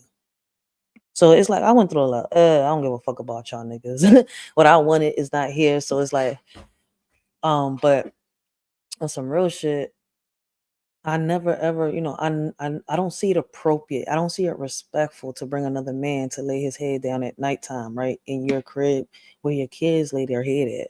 So I feel as though, right, as a single mother, if this man cannot take you to either his crib, right, or to a hotel or something, there's no point, right? Because it's gonna be a minute before you can meet my kids, because I have to get to know you. I'm the same way. It takes a long time before a man sees my kids. Facts. But there are women out here that bring the man into their crib right away. They don't care. Oh, my baby daddy not here. He don't give a fuck about me. Like, she's beefing with them. Like, not caring, right, what the child thinks or feels. Like, the child is always going to please the mom or the dad and hold whatever feelings. I'm telling you, man, we was all kids at one point. And listening to all these kids, I'm telling y'all, the child is always going to hold it back. And it's going to tell you, well, I'm okay, this and that, and then lash out here and there. That's why I say, look, listen, me, I've tried. I tried my best not to have them, boom, like, we do everything together. That's why I look at this mom right here, right? And I'm saying here, like, if you knew that there was tension between your boyfriend and your son, why would you, let this happen? When I saw this video, I'm telling you, like, every time I look at this video, like, I've already watched it a couple times. I'm not going to sit here and lie. Every time I look at this video, it's like, wow. Wow. I could never, ever do it. And I had, my fiance is a good man. But if I felt as though that my fiance and my son was having a heated tension, I wouldn't let them be together. You see where I'm coming from? Like, this is crazy. Like, this mom walked away. This mom left them alone. Now, my son never grew up saying my mama had several men in the house. Real shit. My kids can never ever say that my mama had several men in the fucking house. Hey, but we know kids out there that can sit here and say that their mama have different men in the house. I just feel as though that if the boyfriend that you have is not the kid's father, there's no way in the world that this man's hands should be on your child's body. And what I mean, there's a difference between gripping a child up, right, to stop them, to, or hold the child to get them to calm them down because they're lashing out, to sitting here doing that to a child. You see where I'm coming from? That's a no-no. That's a no-no in my book. No man that is not my child's, kid could sit here and fucking put paws on my child for whatever reason. You got to go. That's why, listen, my baby pops taught me how to handle shit differently. He don't like putting hands on his kids. He taught me how not to pop my kids when they were younger. Because, listen, I used to pop their little badasses. I used to pop them. I didn't abuse my kids, but I used to pop them. But then it's like after he talked to me, he taught me how to get to them. And I've said this on different panels before. I've learned how to talk to my boys without having to put one hand on them. Listen, the last time I hit my 15-year-old that I popped him, I think I grabbed the flip-flop and I popped his butt cheeks like 3 to 4 times, right? Because he grabbed all the detergents in the house. He sprayed them everywhere. I'm telling you, when I walked into this house, it was like if I was in an episode of Home Alone, for real. So, that day I grabbed the flip-flop and I popped him and I told him and and my baby was like, no, that's not how you do it. I was like, look what he did. I started snapping on my baby pops, right? I'm like, no. I'm like, it's going to take me days to get this clean. He's like, sit down and talk to him. And would y'all believe it that after I sat down and talked to my son, everything was different. He started doing things differently. Slaps like this, slapping a kid, that shit don't do nothing. But yeah, I did grab a flip flop and I popped my child when he was younger. Like, it was like, you're not listening. So it's kind of, I don't have the energy to swing a belt anymore. I just take what they like. I'm dead. Man, I don't know. Listen, that don't work. It gets them angrier. But look, I want y'all to listen to this and pay attention to this video. And if y'all can, share the live. Let's bring awareness. Ladies. I don't know if this lady had a tendency of letting the stepfather put hands on the child, but I suggest don't do that, right? If you're going to have a boyfriend, right, and the child is not his, it's okay to let them build a bond. You see where I'm coming from? Let them build a bond because you don't want no tension and no hate between the two men in your life, right? But don't sit here and put all the responsibility on that man when that baby is yours. I understand that a lot of men out here, right, they take you in the package that you have, which is your kids, right? And I appreciate my baby pops for that because he took me in with a package and he treated us like, listen, he treated me like a queen and he treated my boys like princes. Now, princesses, that's what his daughter and my daughter are. Princess, like, like they got everything. Like the only time that I could sit here that has been rough for me was been the past 3 years because see, he don't live with me. He has his own house and he's supporting not just his own house, but he supports his other baby mama and he supports me. So I'm grateful and I'm appreciative for what he does for me on some real shit. And I know that when I need him, I got to ask because he be busy all day. So I know, listen, man, I was taught closed mouths don't get fed. So if my daughter needs something, hey, look, listen, I need this. So whenever you get a chance, I don't care if it's today, I don't care if it's tomorrow, grab it, please. You see where I'm coming from? Like, there's a lot of females out here that don't do that. They'll sit here, right? They'll try to use a third party to get to their baby dad because they're mad, right? And like, I'm sitting here, I'm like, regardless of anything, still ask. I don't give a fuck if you got to ask 1,000 times. Still ask. Like, I know you get tired sometimes, but at the end of the day, right?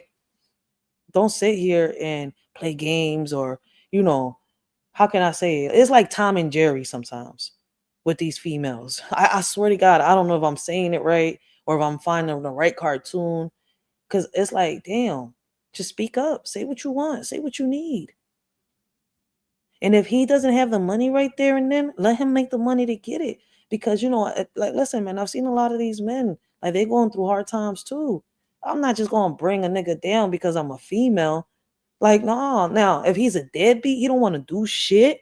He don't want to take care of his kids. He don't want to be there for his kids. He don't even want to babysit so that you can go to work. Man, I mean, I can go down the list with this shit.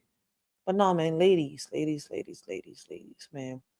Make sure that the man that you're with loves your child just as much as he loves you. All right? Charles County right now, a man is in custody accused of killing his stepson inside their home early this morning. Detectives say it was because the teen didn't do his chores. News 4's Darcy Spencer has the latest now from La Plata. This is the man police say shot and killed his 15-year-old stepson. They say Darshawn Williams shot the teen inside their home. Chopper 4 video shows the home on Hunt Road in a rural area of Charles County near La Plata.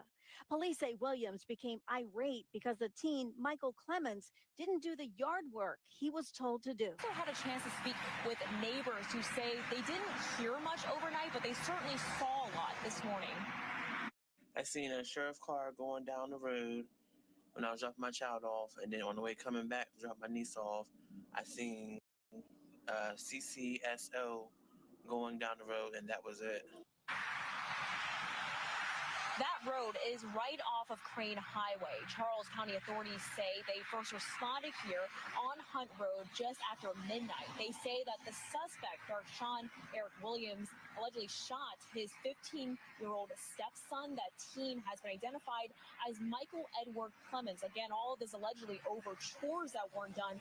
A neighbor who has known Williams for several years says he is stunned. He described Williams, who went by Doc, as an easygoing kind of person, adding that he has been a good neighbor.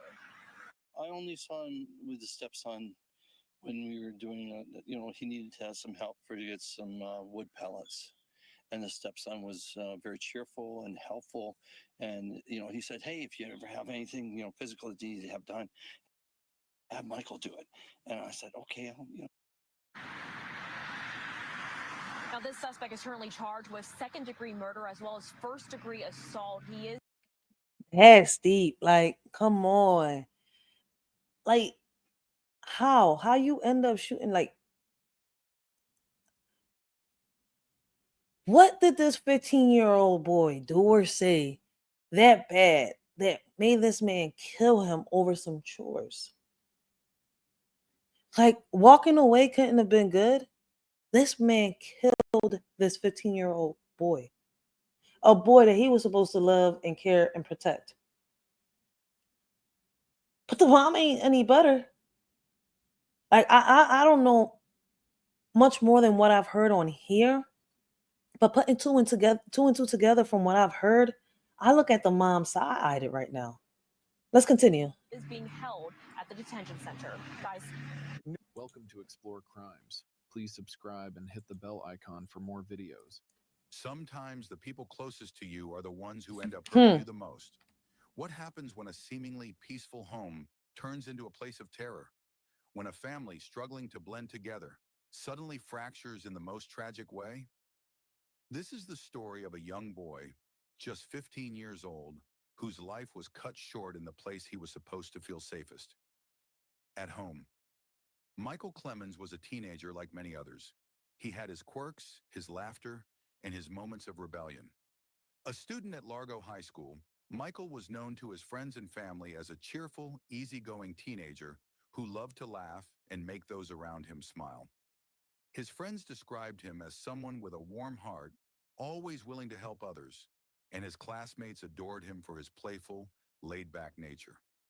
Michael's life took a big turn when his mother, not too long ago, married Darshawn Eric Williams. Darshawn wasn't just a new husband for her.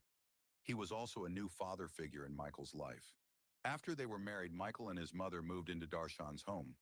This was supposed to be a new beginning, but the reality of blending their lives together was far from clear. It's uncertain how well Michael adjusted to living with Darshawn or how the transition affected him emotionally. At 15, and that's why we have to be cautious on trying to push another man that isn't our kid's father onto our kids. Michael was already navigating the challenges of adolescence, and now he was expected to adapt to a new home, possibly a new set of rules, and a man he was still learning to call family. The shift in their living situation, moving into Darshawn's space, likely brought its own set of struggles. But how they all adjusted or failed to remains unclear. Was it a smooth transition, or was there an undercurrent of tension building up? No one can say for sure.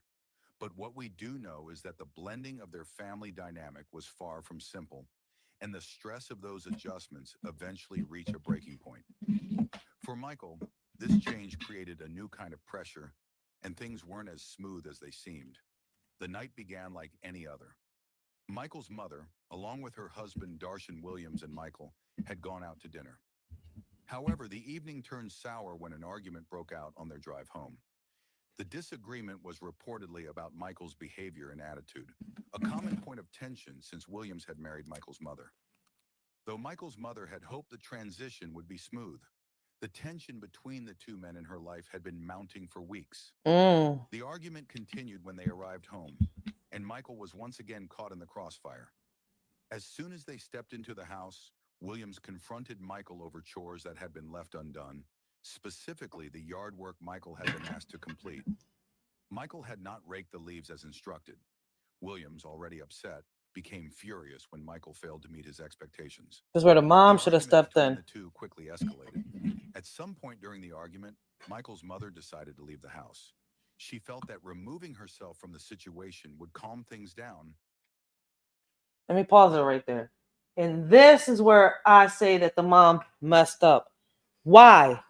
If you see that your husband, your son's stepfather, is in a heated argument with your child and the tensions are high, why in the world would you leave this man? Oh, no, wait until you figure out how he killed her son. Wait until y'all figure out how he killed her son. But I feel as though, like, did she care? Or did you plan this? Like, when you hear the story, y'all gonna be like, what the fuck? And if you're a mother, you're gonna look at this woman like, I don't know. I don't know how a woman could put men first. Like, I get it. You know, but first before your kid? Nah. Your child was mad. You should have either took your child with you or told your husband to take a walk. Or took that walk with your husband. But I feel as though she should have took her child with her. But let's continue. And give her husband and son some time apart to cool off. She left the house, unaware of the terrible events that were about to unfold. While she was gone, Michael and Darshan were alone together in the house. The tension between them lingered, though its exact cause remains unclear. What followed, however, would change everything. Minutes passed, and then Michael's mother received a call from Darshan. His words were chilling. "Your son is dead." She rushed back home, her heart pounding in her chest, unable to comprehend what she had just heard. When she arrived, she found She left two males in a house by themselves. One, her son at 15 years old, feeling the way he was feeling, and her husband feeling the way he was feeling towards her son. Why? Like, listen, as a mother, I would never do this. Ever. Because she didn't go to the, bathroom. She didn't go take a smoking break. No, she left the house. She left the land. She left the property. And left them alone. And nobody knows what happened between these two, between her son and her husband. Nobody. She's wrong. The husband should know better. Grown ass man, like, instead of de-escalating whatever situation was going on between him and his stepson, you kill him? What? Found Darshan standing outside the house, his demeanor cold and unfeeling. He attempted to prevent her from entering the house, but in her panic, she found another way in.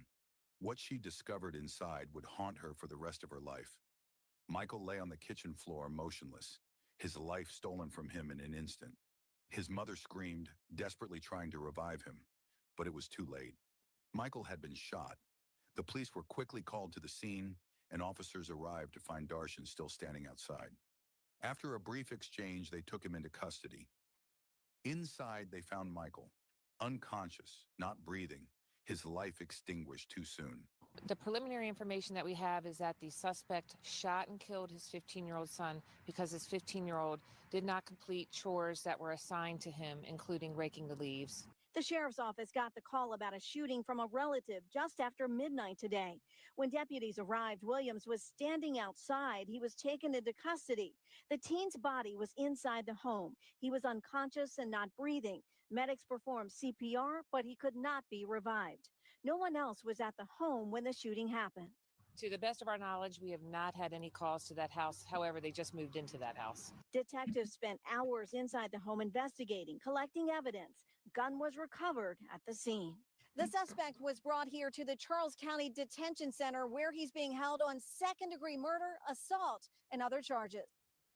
We don't know where Michael Clemens went to school. Police say he was not enrolled in Charles County Public Schools. His stepfather, Darshan Williams, is due in court tomorrow morning. Disturbing family story here. In about 4.5 hours, a Charles County man will appear before a judge. This after police say he shot and killed his 15-year-old stepson. She's also advising her and her son and her husband were arguing. She left, and when she came back, she saw him laying on the floor.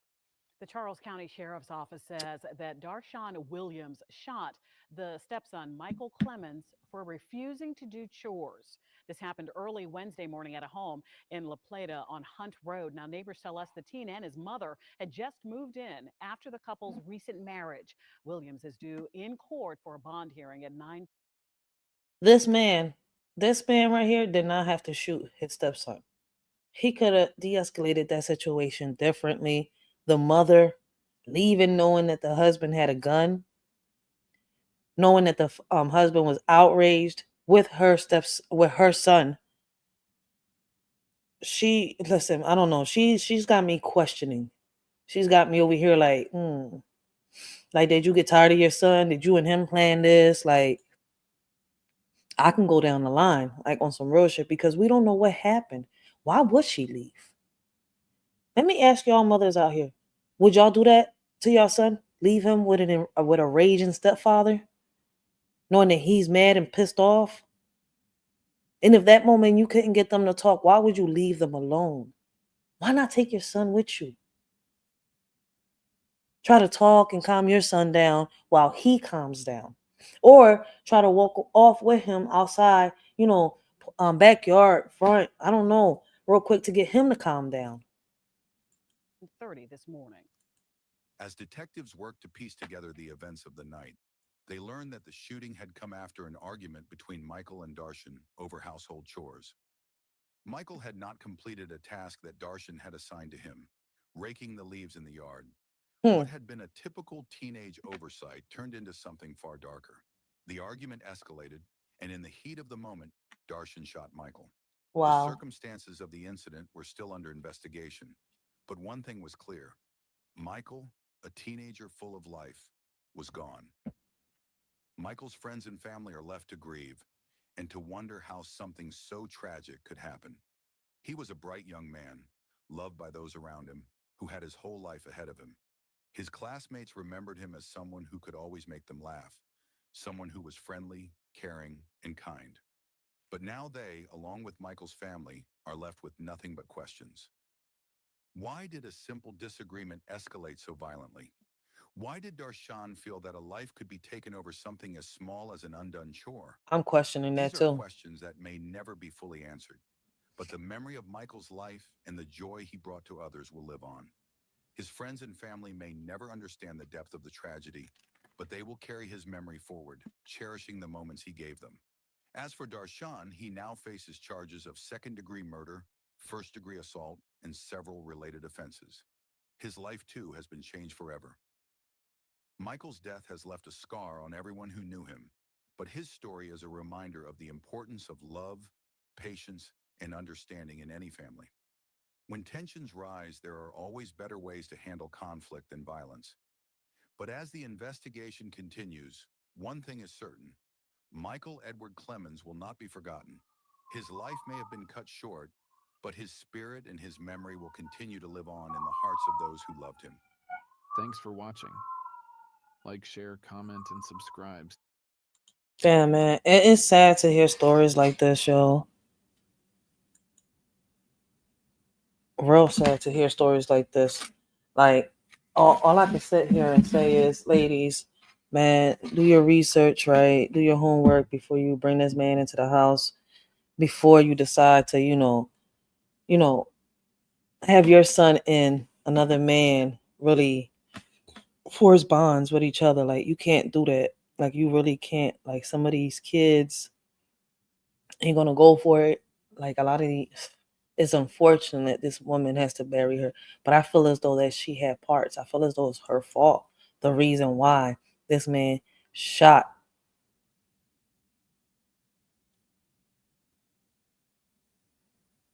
her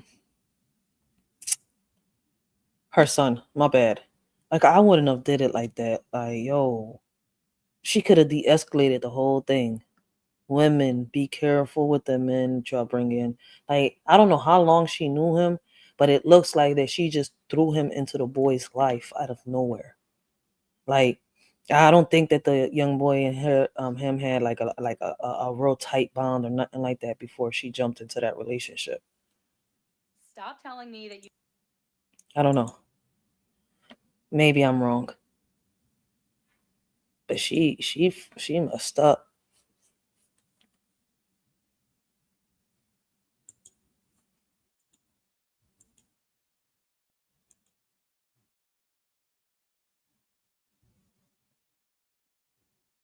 Yeah, we're gonna play the rest of the news tomorrow. So we're gonna play this last news clip right here, right? And then we're gonna get into the most hated, to the YouTube's most hated. We're gonna review and react. What would make a YouTuber most hated on the internet? So we're gonna watch some videos, right? I mean, I don't know. Let's see. What would make somebody do something? What would make somebody hate somebody on YouTube? What would somebody do on YouTube to get somebody out here on the other side of the screen to hate them? But let's get on to this last news video clip, right? We got a tenant beaten to death with steel bat by landlord and his brother. Wow. Beloved father of two and fiance. What the hell? These scum ass these scum landlords want to sit here and beat their tenants, right? And half the apartments ain't shit. Let's see this video. Listen, he better be a good ass landlord. Shout out to whoever sent me. Where the fuck was this at? Oh, New York, New York, New York. Shout out to whoever sent me this video, yo. This man is dead after police sources say he was beaten to death with a baseball bat. 2-year-old Kalia and 6-month-old Camila are now without their father. It was really senseless. My girls don't deserve not to have a father. Brittany Shears says her fiancé, Christopher Samaru, got into a fight with their landlord's brother last night. Police sources say the 30-year-old was beaten with a baseball bat at his home on Throgs Neck Expressway near Layton Avenue. Welcome to Explore Crimes. Please subscribe and hit the bell icon for more videos. This story takes us to the Bronx, New York, where a quiet evening suddenly spirals into chaos. Christopher Samaru stepped outside his apartment to check the mail, expecting nothing more than a calm evening.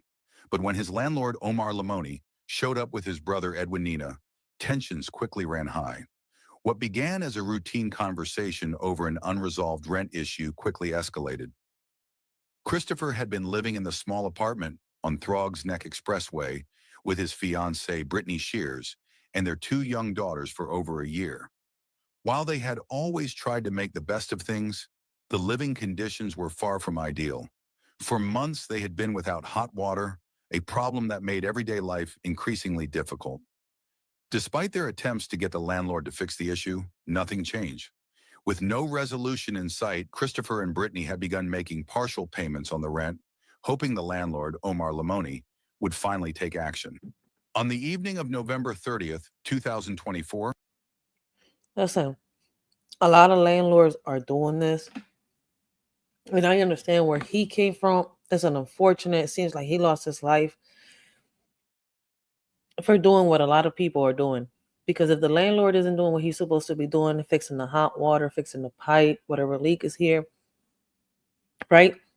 Y'all do know that y'all don't you don't have to just give them partial payments, right? Partial payments is when you backed up on the rent. But what you could do is, right, you could sit here and hold the rent until he fixes it, right? Take him to court. Or call LNI. For real, LNI will sit here and help you out.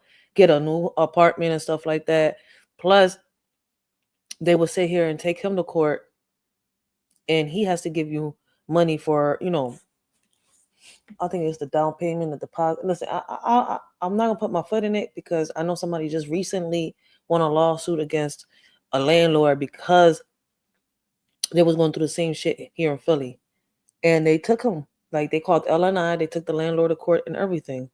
And they ended up getting a new house. Everything. Like, that's what I'm saying. I'm like, LNI will help a lot. But damn, you telling me that a scum landlord is sitting here and he beat a tenant to death because the tenant wasn't give. I wouldn't give you full rent either. And I'm not leaving until I find a better place that I can move into. I wouldn't have gave him the money at all. Take me to court. Take me to court. Because right now I need to find a place to go. So I'm looking. Everything is tight. Take me to court. Either fix this damn heat or you won't get your rent. Simple as that. I mean, if people only knew their laws and their rights. Take Christopher my ass to Samaroo's court. Fuck landlord, that. Omar Lamoni, Blessings, Ms. stopped V. by We the got Ms. apartment to confront him about the partial rent payments. Sorry about that. Blessings, Ms. V. We got Ms. V in the building. Make sure y'all go check her out. Real great conversations with her over there. Check her out with the Crime Podcast Show. Y'all will not be disappointed. It's a shame on this landlord. Like, and look at him. He got a black eye. It looked like it's not his first go around. It looked like somebody messed him up because he's doing the same thing to them over there. Yo, that's why I said, man, hold the whole rent back. And if it by 2 months he's not doing what he's got to do, start looking for somewhere to go and take his ass to court, get your down payment, your deposit, all that shit back, plus more. The fuck wrong with these people? Sorry. He and Brittany had been making. Omar, clearly frustrated and upset, approached Christopher as he stepped outside to check his mail. Christopher tried to explain that the partial payments were due to ongoing issues with the apartment, like not having hot water for months, problems they had repeatedly brought to Omar's attention. However, Omar wasn't interested in hearing about the complaints and grew more upset as the conversation escalated. Omar's brother, Edwin Nina, who came with him that evening, decided to step in. He went to his car, pulled a steel baseball bat out of the trunk, and marched toward Christopher. Without much warning, Edwin started swinging the bat, hitting Christopher hard.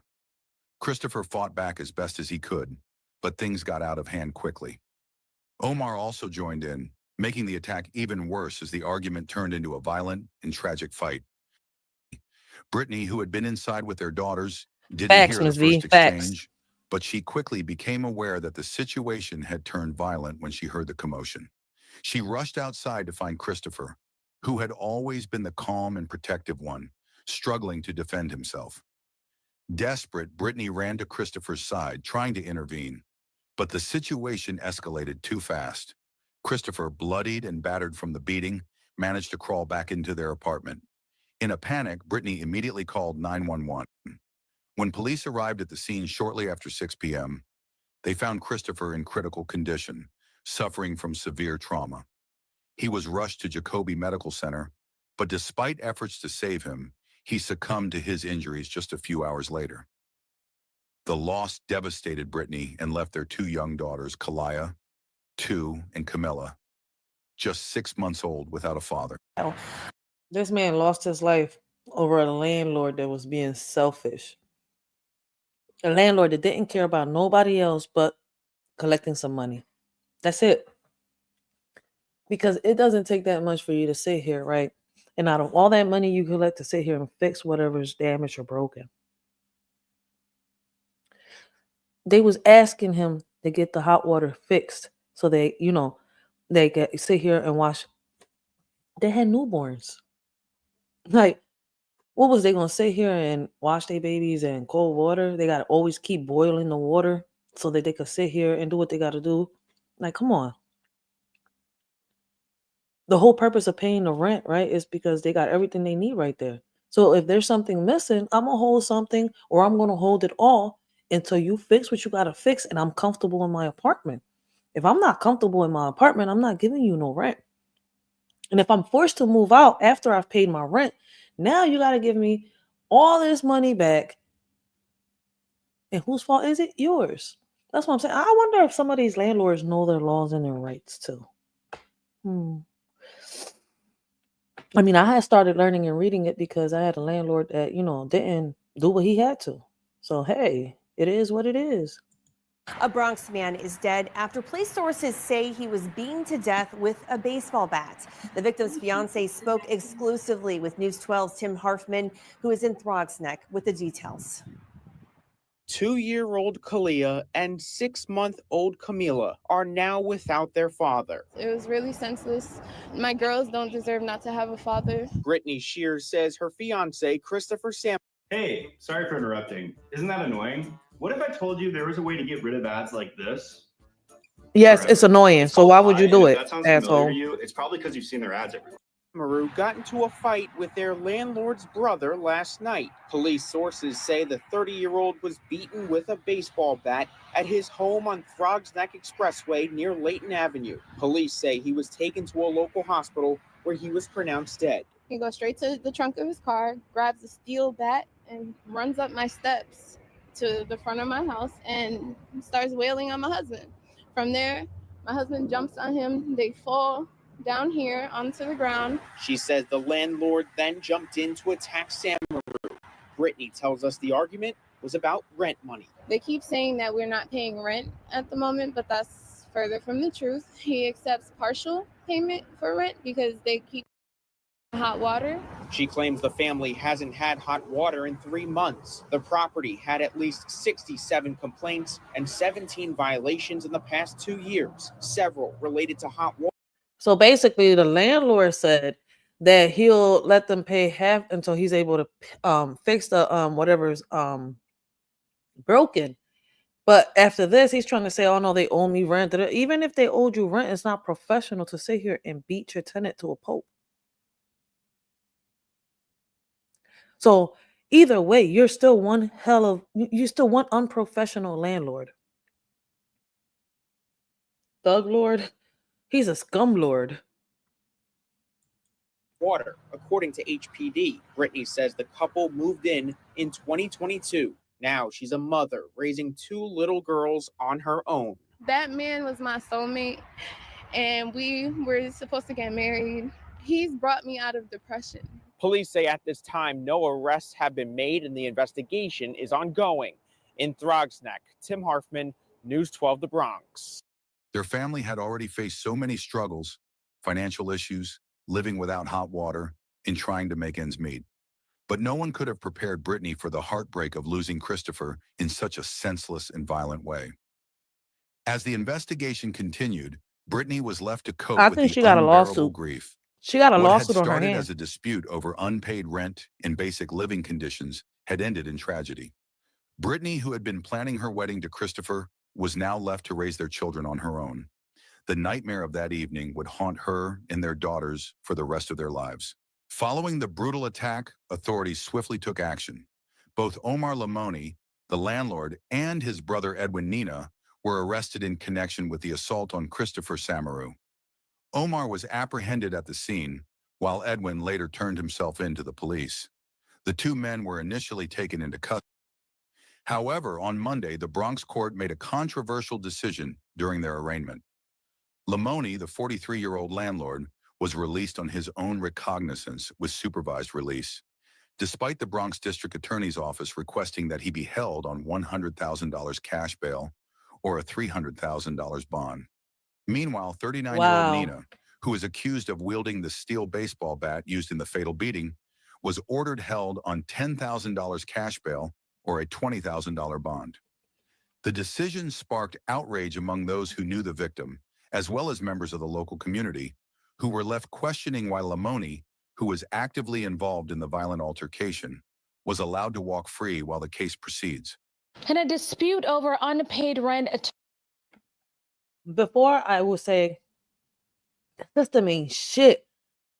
But now I've learned, and I'm going to continue to say, is the people in the system. It's the people in the system. This judge, I'm wondering if he knew the judge. Because he walks out, but his brother is there. Oh, because his brother was the one wielding the bat, hello. They both had something to do with the beating of the man, of the tenant. The brother may have beaten him with the bat, but he still sat there and kicked his ass. So why is he free again? Turned deadly in the Bronx. Police sources say tonight a man is in custody. Investigators say they got a call about an assault yesterday evening at an apartment on the Throgs Neck Expressway Service Road near Layton Avenue. Officers found a 30-year-old Christopher Samaru with severe trauma to the body. He was taken to the hospital where he died.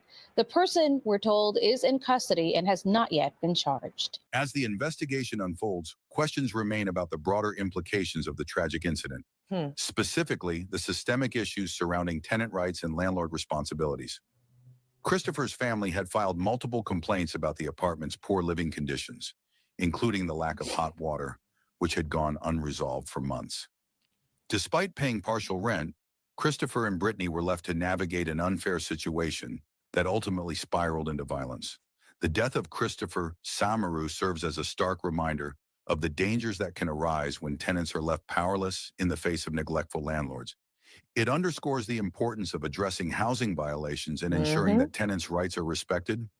Christopher's story has left a permanent scar on his loved ones, and as they seek justice, they also hope to bring attention to the conditions that contributed to this senseless I hope tragedy. they get their justice. Christopher's death will never be forgotten by those who loved him. The search for justice continues, and his family hopes that, in the end, his story will spark change in the way tenants are treated, and that no family will have to suffer a loss like theirs. Thanks for watching. Yo, hopefully Christopher gets justice, man. That's some fucked up shit that just happened to him. My condolences go out to his wife, his family. Listen, I feel as though that the landlord should be in jail along with his brother, because he still, listen, man, he still put paws on Christopher. Like, I don't know what's up with this judge. For real, for real.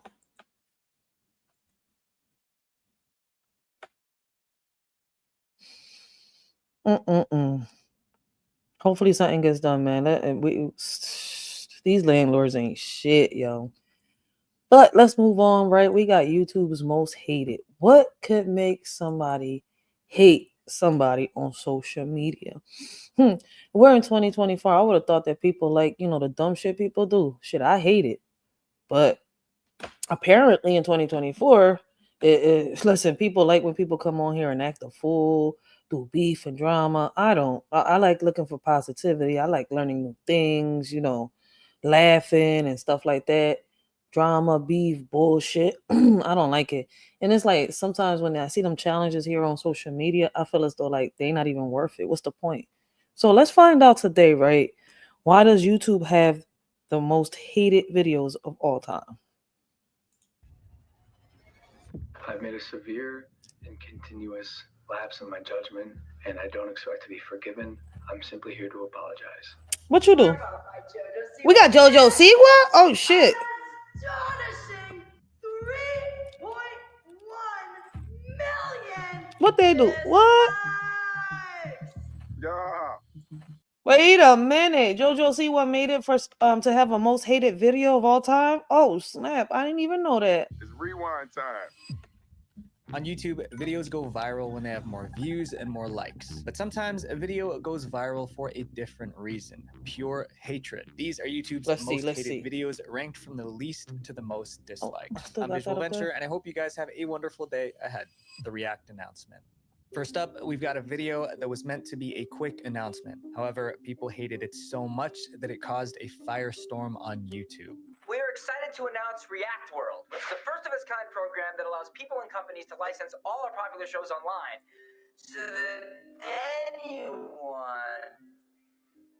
even you watching right now, can create your own versions in a fully legal way and be part of a new and exciting global community. This announcement was made by two brothers, Benny and Rafi Fine, but everyone called them the Fine Brothers. They ran a YouTube channel called React that had millions of subscribers. Since joining YouTube in 2007, the Fine Bros have uploaded different reaction series like Kids React, Teens React, and YouTubers React. So what did they react to that got them to be hated? Making it one of the biggest channels on YouTube. The channel's success is a big reason why reaction videos are so popular on YouTube today. However, in their attempt to protect their content and grow their React brand, the Fine Bros made a huge mistake. On January 26, 2016, the Fine Bros released a video announcing their new program, React World. The idea was that their fans who wanted to create reaction videos could apply for permission from the Fine Brothers. If approved, they could use names like Kids React or Teens React for their videos, and Fine Brothers would help promote them. However, any money the fans made from these videos would have to be shared with the Fine Bros. Initially, the idea didn't sound bad. They were scamming people? Revealed how they were trying to trademark the word React itself. Oh shit. The video took a turn for the worse.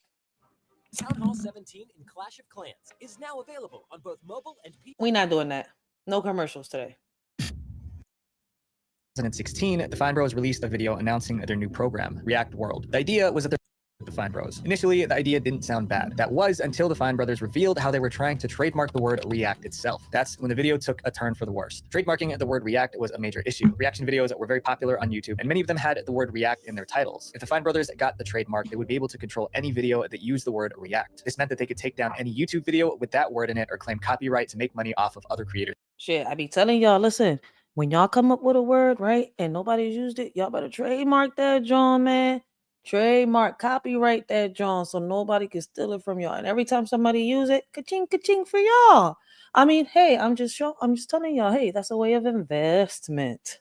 Videos. By trying to trademark the word react, the Fine Brothers were going to war with millions of content creators and subscribers. The news made a lot of people mad. Longtime fans of the Fine Brothers turned against them, accusing the Fine Bros of trying to control a concept that they didn't own. It wasn't just the fans who were upset. Other YouTubers made videos bashing the brothers. We can't wait to. Yeah, but don't do that. Don't use a word that's already existed, man. Because a lot of people like using words that are already, existing and saying, "Oh, I came up with that word. Prove it. Just prove it." Work with so many of you and change the world together. What he meant to say is you can't wait to just take all of your ad revenue for whatever you happen to create that even looks like the Fine Bros format. The number of dislikes on the announcement videos skyrocketed from hundreds to thousands, then millions. The comments were really harsh, with many calling the brothers money-grubbing and power-hungry. People were unsubscribing from the React channel in droves. At one point, tens of thousands of people were unsubscribing per hour. Within days, they lost 300,000. I would too. Shit, I would too. If I found out somebody was scamming me, and one day they lost over 300,000 subscribers. Damn.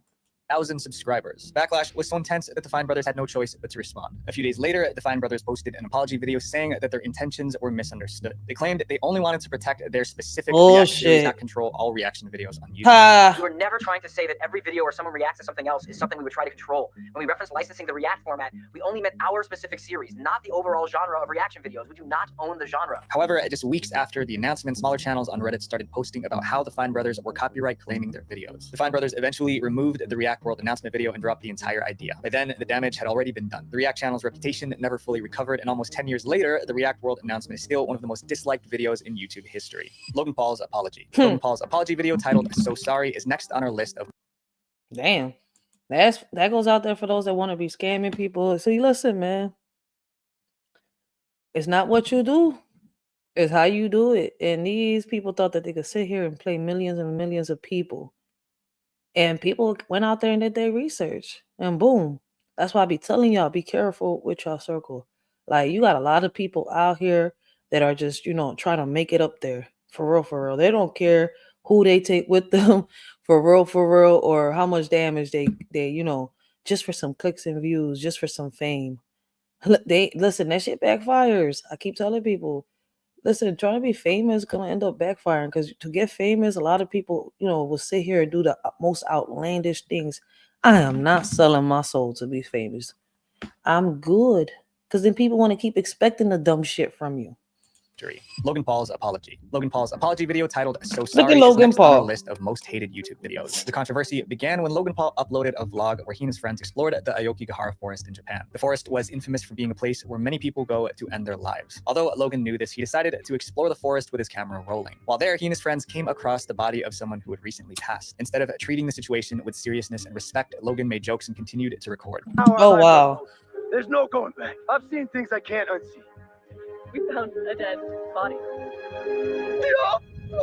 He then uploaded the video to his YouTube channel, showing millions of viewers the disturbing footage. It didn't take long for the backlash to hit. Viewers were outraged, calling Logan disrespectful and heartless. The video got hundreds of thousands of dislikes before it was deleted by Logan himself that same day. In response to the backlash, Logan released an apology video titled "So Sorry." I've made a severe and continuous lapse in my judgment, and I don't expect to be forgiven. I'm simply here to apologize. But rather than calming the storm, this apology video fueled even more anger, racking up over 1 million dislikes in just a few hours. It wasn't his vlog that was the most disliked, but his apology. Logan even trended on Twitter with countless tweets blasting him for exploiting someone's pain for clout. But if Logan already apologized, why was everyone still mad? For many viewers, Logan's apology seemed fake. They felt like he was only saying sorry because he got in trouble and faced backlash, not because he really understood how wrong he was. It felt more like a performance meant to save his reputation rather than a true expression of regret. The apology video is still on Logan. I mean, that's what a lot of influencers and celebrities are forced to do. They're celebrities. They mess up in front of the viewers. They're forced to apologize. I mean, that's why I don't get disappointed no more when it comes to them. The celebrities, the rappers, when it comes to Hollywood, because I already know the truth behind it. Logan's channel with over 63 million views and almost 3 million dislikes. But the dislikes on Logan's apology video weren't the only problem. The real consequences were much worse. People YouTube could tell when kicked him out of somebody's their being Google real or Preferred not program, through a potentially screen costing too. him See, millions in ad revenue. On top of that, he lost several deals with brands and advertisers. A movie he was working on got put on hold, and even the Hollywood actor The Rock told Logan to delete every picture and video of them together. And it wasn't over. Logan's own shit, business The Rock partners came sued at him, him? claiming the scandal made them lose a $3.5 million deal. Feeling the heat, Logan took a break from content creation. Eventually, his fans, business partners, and even YouTube forgave him. Logan returned to YouTube, but continues to stir up drama to this day. By this point in time, Logan's apology was widely considered the worst YouTuber apology in history. That was until this next video, Colleen Ballinger's apology. The video you're about to see isn't just one of YouTube's most hated videos, it's also a perfect example of a terrible apology. Hey, it's been a while since I saw my face. I haven't been feeling so great, so I feel a little break. So a lot of people are saying some things about me that aren't quite true. Doesn't matter if it's true though, just as long as it's entertaining. The video was posted by YouTuber Colleen Ballinger after she was accused of something so serious that it could have landed her in jail. But instead of making a normal apology video, she did something totally unexpected. She sang her apology while playing a ukulele. The video went viral, eventually becoming a meme known as the ukulele apology. This was a ridiculous way to apologize for potentially serious crime. But what exactly was she saying sorry for? Colleen Ballinger started on YouTube in 2006, but didn't have much success. In 2008, she introduced the goofy Miranda Sings character, which gained her millions of fans. Over the course of 10 years, her channel amassed over 10 million subscribers, making her one of YouTube's biggest stars. But in April 2020, Colleen found herself at the center of a career-ending scandal. One of her fans made a video accusing Colleen of inappropriate behavior with him when he was young. This inappropriate behavior included sending him weird messages, asking him for photos, and even mailing him her lingerie. This was what I was saying. I don't even know. Sorry, I don't know which way this goes. This is what I was saying. Okay. Colleen made a brief apology after these allegations came out, and the situation seemed to fade away. But that wasn't the end of the drama. The allegations resurfaced in June 2023 when more young fans came forward with similar stories about Colleen's inappropriate behavior. In a Rolling Stones article, fans... Oh, she's one of those. I have a whole list of people that got, how can I say, got banned from YouTube, I think, that were predators. So it seems like she was one of them influencers that was trying to get with kids from, and listen, man, they're behind the scenes. Parents, be careful with y'all kids. There's a lot of these influencers doing a lot of behind the scenes with kids, y'all. Like, I don't know if y'all paid attention to my earlier videos, and this is more towards my day one subscribers, right? I talked about the Fortnite games, the Minecraft, Roblox, the Snapchat chats, the TikTok chats, the Facebook and Instagram. Like, we really gotta be careful with our kids. These influencers on all these apps should not be trying to sit here and, make or create dates with them or have personal conversations with them behind the scenes at all. For what? The majority of them are all grown, and half of these kids are all minors. Shared stories about how Colleen pressured them to send pictures and have video calls. She even invited them to slumber parties despite being much older than them. They even had screenshots to prove it. Many people began to speculate that Colleen liked to have inappropriate relationships with her fans. Instead of addressing the new allegations with a serious, straightforward response, Colleen decided to do something completely unique. She was going to sing a song. I've been wanting to come online and talk to you. What the fuck? Even though my team has This chick is crazy. What I want to say, I recently realized that they never said that I could sing. In a bizarre apology, Colleen didn't provide a real explanation for her actions. Instead, she sang lyrics that downplayed the allegations and made excuses for her behavior. Viewers could hardly believe what they were seeing, so in anger, they downvoted it. Colleen's High video currently has over 2 million dislikes and 18 million views. Fans expected a sincere apology, but instead it got a song that was disrespectful and insensitive. After the backlash from her ukulele apology, Colleen took a 4-month break from YouTube. When she finally returned, she posted a new video where she apologized again, this time without the ukulele. She made a more serious apology, saying, "I don't expect anyone to welcome me back with open arms. I don't expect to change anyone's mind with this video. I just wanted to come on here and say that I'm sorry." The ukulele video made her lose a lot of subscribers, and several of her live shows and tours were canceled. Despite all this, Colleen is still vlogging on her YouTube channels, hoping to rebuild the trust. So she thought that coming out with an apology song using a ukulele was going to have people forget the fact that she was luring underage minors. She was having them send pictures to her and all this stuff. Is she okay in the head? I think you need to be in some type of little facility where they got people like that and never let them come out, because there's no cure. And then she had a minor right here. Who's this? Her little brother? With her audience. But no matter what she does, her ukulele apology will go down as one of the most hated YouTube videos of all time. Jojo Siwa's Karma. But there should have been, I'm going to look into that, because if she was having inappropriate behaviors behind the scenes with minors, there should have been charges. Is her channel still up? YouTube usually ban predators channels. So I'm about to look deeper into that. A music video. This year, 2024, JoJo Siwa's music video for single Karma made history for all the wrong reasons. Your number one first place overall goes to Karma by JoJo Siwa with an astonishing, record-breaking 3.1 million dislikes.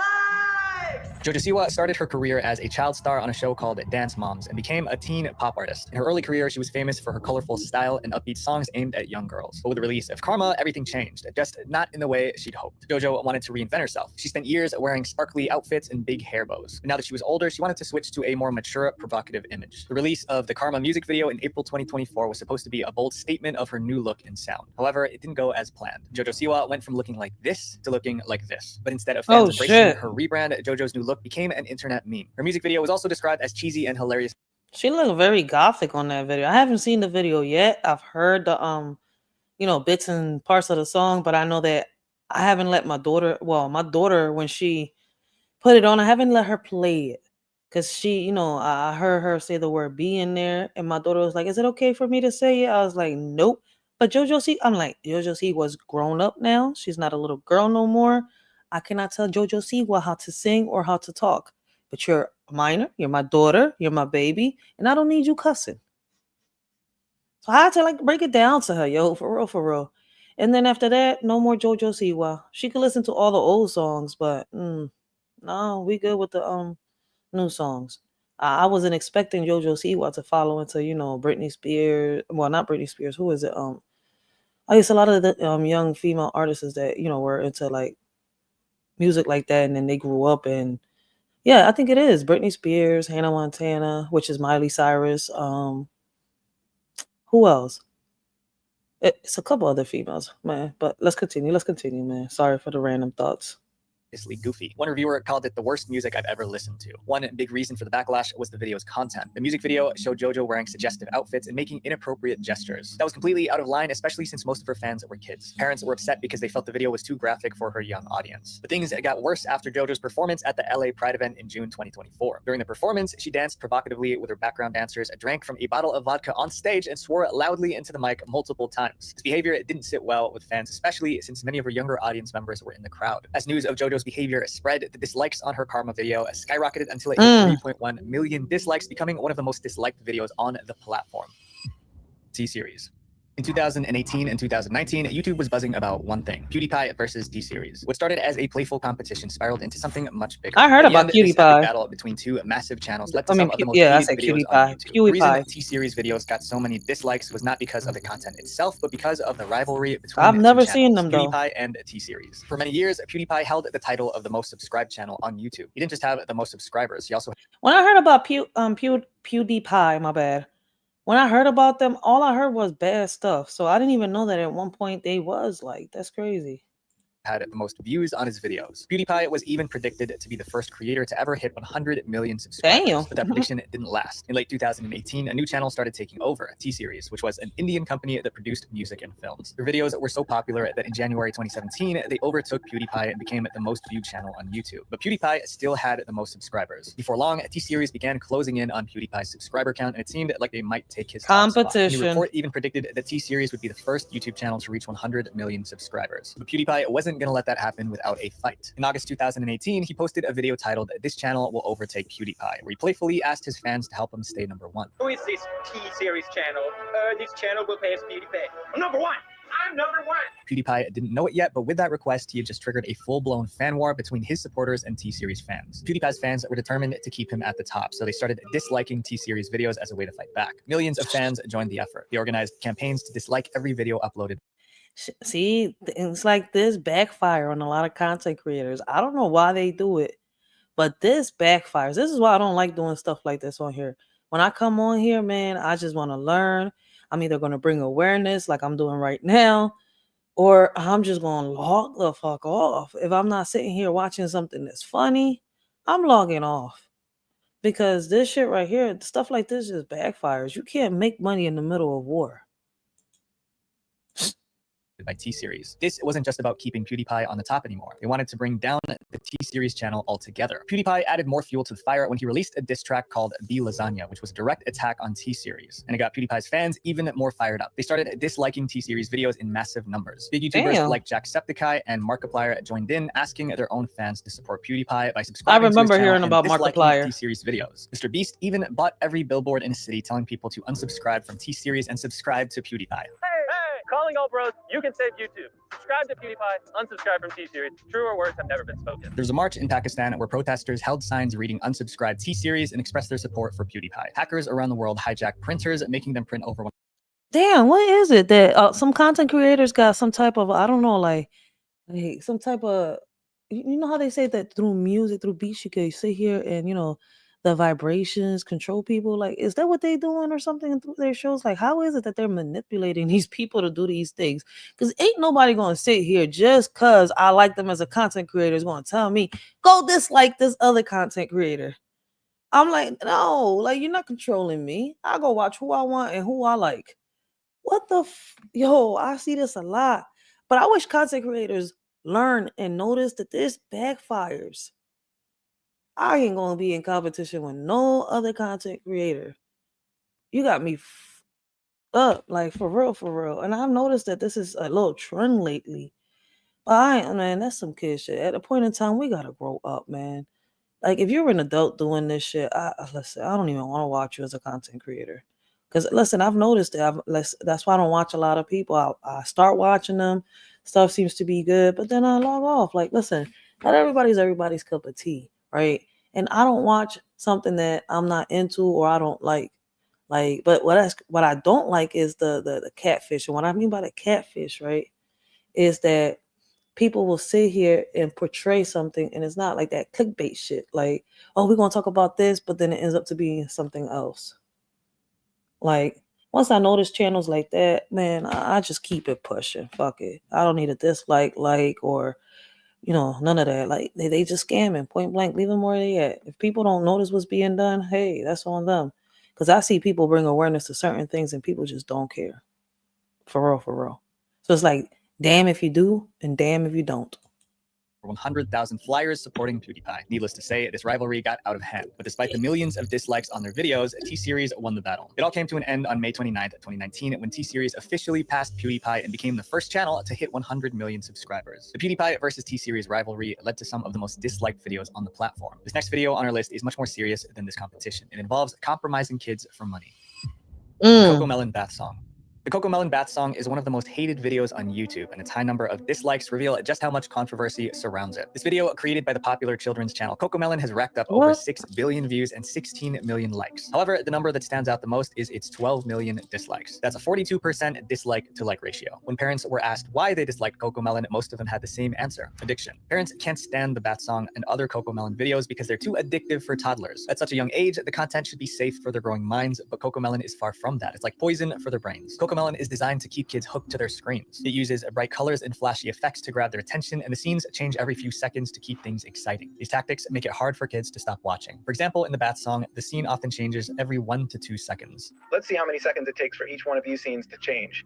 1, 2, 3. I already know about this. 1, 2, 3. 1, 2, 1. 2, 1, 1, 1, 1. Parents also complain that Cocomelon adds absolutely zero value to their kids. Videos that don't teach the kids anything. It just turns them into zombies that stare at the screen. Some parents even said that their kids throw tantrums when a Cocomelon video is turned off. Given all this, it's no surprise that the Cocomelon Bath Song has 12 million dislikes. Parents believe that Cocomelon isn't just entertainment. It's making their kids. I hear a lot of parents say the same thing about a lot of shows. Like, I remember when they sat here and Caillou was the shit. Then all the parents started turning around. Caillou is not safe for my child. Caillou is not good. My child is sitting here crying for every little thing, like that bald-headed little kid on TV. Like, okay, so then don't let them watch Caillou. Let them watch Sesame Street. Let them watch Muppet Babies or something. But hey, that's fun too for a little bit until they notice something on that too. So it's kind of like, what is safe for our kids? For real. I don't think nothing is safe. We just need to really talk to our kids. Talk to them because, man, it's like everything is inappropriate. Everything. So either we talk to our kids or let them figure it out. And I feel as though we should be talking to our kids. Why don't parents talk to their kids? I don't know. I can't figure that one out to save my life, man. For real, for real. I guess they just don't care or don't have the time to, like they say. Listen, only the parent that's doing that type of stuff could tell you. Kids addicted to screens. And to show their frustration, they've made it one of the most hated videos on YouTube. If you guys want a more in-depth breakdown of this situation, check out my video, How the Internet Destroyed Generation Alpha. The next hated video on our list was also created by a popular company, but after one tragic incident, they went from loved to absolutely hated. The Sadak 2 trailer. It might surprise you, but the second most disliked video on YouTube is actually a movie trailer. The trailer for the beloved movie Sadak 2 received a whopping 13.9 million dislikes. With 81 million views, the trailer only managed to gather around 700,000 likes. That's a 95% dislike rate. That technically makes the Sadak 2 trailer the most disliked video on YouTube if we're going by the dislike to like ratio. People didn't just dislike the Sadak 2 trailer because of the... Shout out to Mel Dub. Shout out to The Word. Shout out to Kwame Brown. Shout out to Passa Double Speaks, because these men out here, shout out to Nate the Great Podcast. These are men that are on social media that also, sit here and break down and explain. Social media is a place for validation. People come on here to get validated, and you could tell, right, that what a lot of people care about is getting more likes. If they get dislikes, is a problem. If somebody don't like what they're saying or don't agree with what they say, is a problem. It is so much going on social media. But these videos are just proving more and more what these men are saying here on social media on how the people that come on here are on here just for validation. The movie itself. It had to do with a much bigger issue, the death of a beloved Bollywood actor. Big breaking news that's coming in at the moment. Actor Sushant Singh Rajput has committed.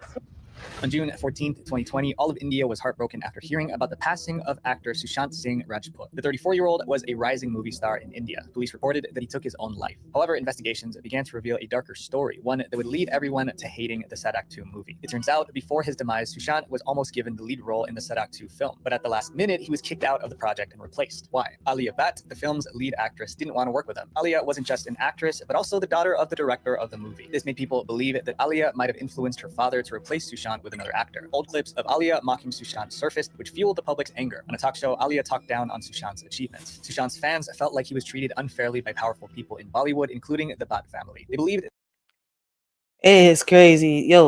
Watching these things, these videos like this, listening to what he's saying, it shows me who are the leaders and who are the followers that come onto social media, because a lot of men and women come on here and they do exactly what they say they're going to do. But other people on here just like, I don't know, building cults and stuff like that, just following, looking for a leader to pull their, strings on their back, waiting for their next puppet master to give them a command. Like, what in the world is going on?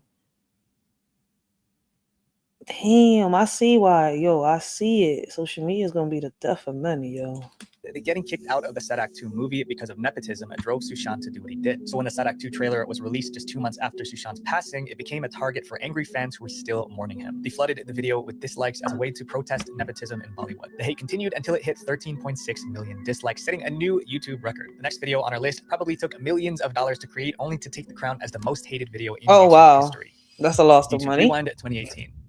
Ironically, the most disliked video on YouTube was made by YouTube. With a staggering 20 million dislikes, YouTube Rewind 2018 was the most hated video on the platform. Yeah, it's rewind time. But why did this video, which was meant to celebrate the year's biggest trends, end up getting so much hate? Every year from 2010 to 2019, YouTube released a video called YouTube Rewind to recap the most popular moments on the platform. In the beginning, it was a simple collection of the biggest viral videos, but over time, it became a full production. By 2012, YouTube featured popular creators to perform viral trends in their videos. At first, this format worked well, but by the time YouTube Rewind 2018 came around, things took a turn for the worst. That year, it seemed like YouTube completely ignored what its community wanted. YouTube Rewind 2018 felt disconnected from the creators and events that people cared about. Many viewers were annoyed that YouTube left out major moments, like the huge PewDiePie versus T-Series rivalry, which was one of the biggest stories on the platform that year. PewDiePie, who was also YouTube's most popular individual creator, wasn't even mentioned in the video. Seriously, YouTube, I feel like there's no longer a YouTube Rewind when you bring up stuff about what's happening in the world and include talk show hosts. This video should be a representation of all the biggest events and YouTubers on YouTube during the year. On top of that, YouTube invited celebrities and influencers who weren't really part of the YouTube community. People were confused about why movie stars and talk show hosts were included when they didn't contribute to YouTube's culture. Fans wanted the video to focus on their favorite YouTubers, not random celebrities who had nothing to do with the platform. So why did YouTube make all these strange choices? According to tech YouTuber Marquez Brownlee, it was because of advertising. Marquez explained that YouTube started seeing Rewind as a way to appeal to advertisers who cared a lot about brand safety. That meant that YouTube had to leave out anyone controversial like PewDiePie, even though he was a huge star on YouTube.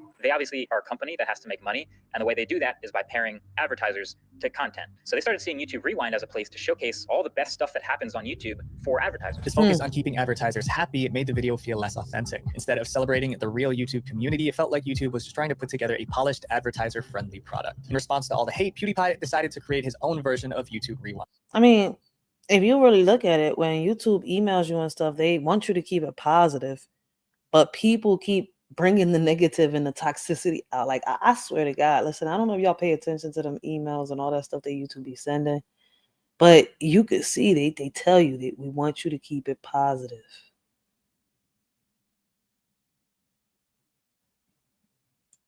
Rewind. It's rewind time. You know, if I could control rewind, I would want it to be an actual rewind. PewDiePie's video was much more in touch with what the community wanted. It featured real highlights from the year and didn't shy away from controversial moments. After the disaster of YouTube Rewind 2018, YouTube tried to fix things with Rewind 2019, but they just made another mess. Instead of doing a big production, YouTube Rewind 2019 went back to a simple compilation format, showing the most liked videos of that year. But fans thought it was a lack of effort, like YouTube had just given up. The 2019 Rewind still got 10 million dislikes. YouTube Rewind was no longer a celebration video, but a cesspool of hate comments. Because of all the bad feedback, YouTube decided to cancel the Rewind series completely. These hated videos remind us that being real with your audience is I noticed they don't do them Jones no more. Even if I'd like to think our production quality is on point, no amount I was of wondering what is happened. keeping your trust as my main goal. Visual. Yo, that is crazy. The things that make people get hated on social media for. Hold on, let me put the next video on. This shit is crazy. By the way, guys, right? I know I don't say it a lot, right? What but kind of car do you drive? if y'all 2022 Tesla Model. if y'all enjoying the stream, right? Just smash that like button for a shorty if you can, right? If y'all enjoying the stream, the dislike button is right there. Share the video. Let's help a shorty bring awareness. You don't have to if you don't want to, but a shorty will really appreciate it, man. And if you haven't subbed up, make sure you're subbed up because listen, like I said before, a shorty pops up. I'll be trying to schedule these lives, but I have so much going on my everyday life that it's kind of hard.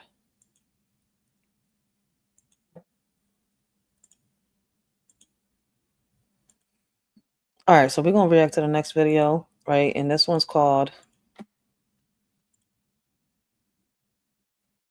10 biggest, and we're going to end the live with this video, right? This one is the 10 biggest YouTubers who are permanently banned and why. What can you do on YouTube, right? What makes somebody get banned from YouTube? Like I know that being a predator can get you banned, right? Harassing somebody can get you banned. Bullying somebody can get you banned. Promoting pictures can get you banned. Pictures that you're not allowed to show that somebody didn't give you permission and are not in public platforms. That can get you banned. So let's see.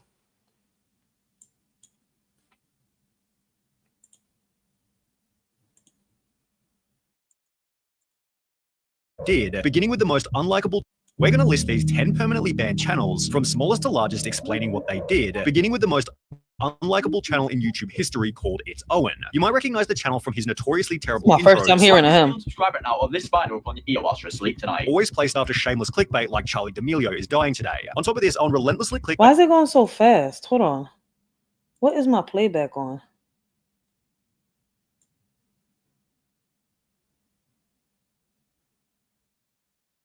What is the playback supposed to be on?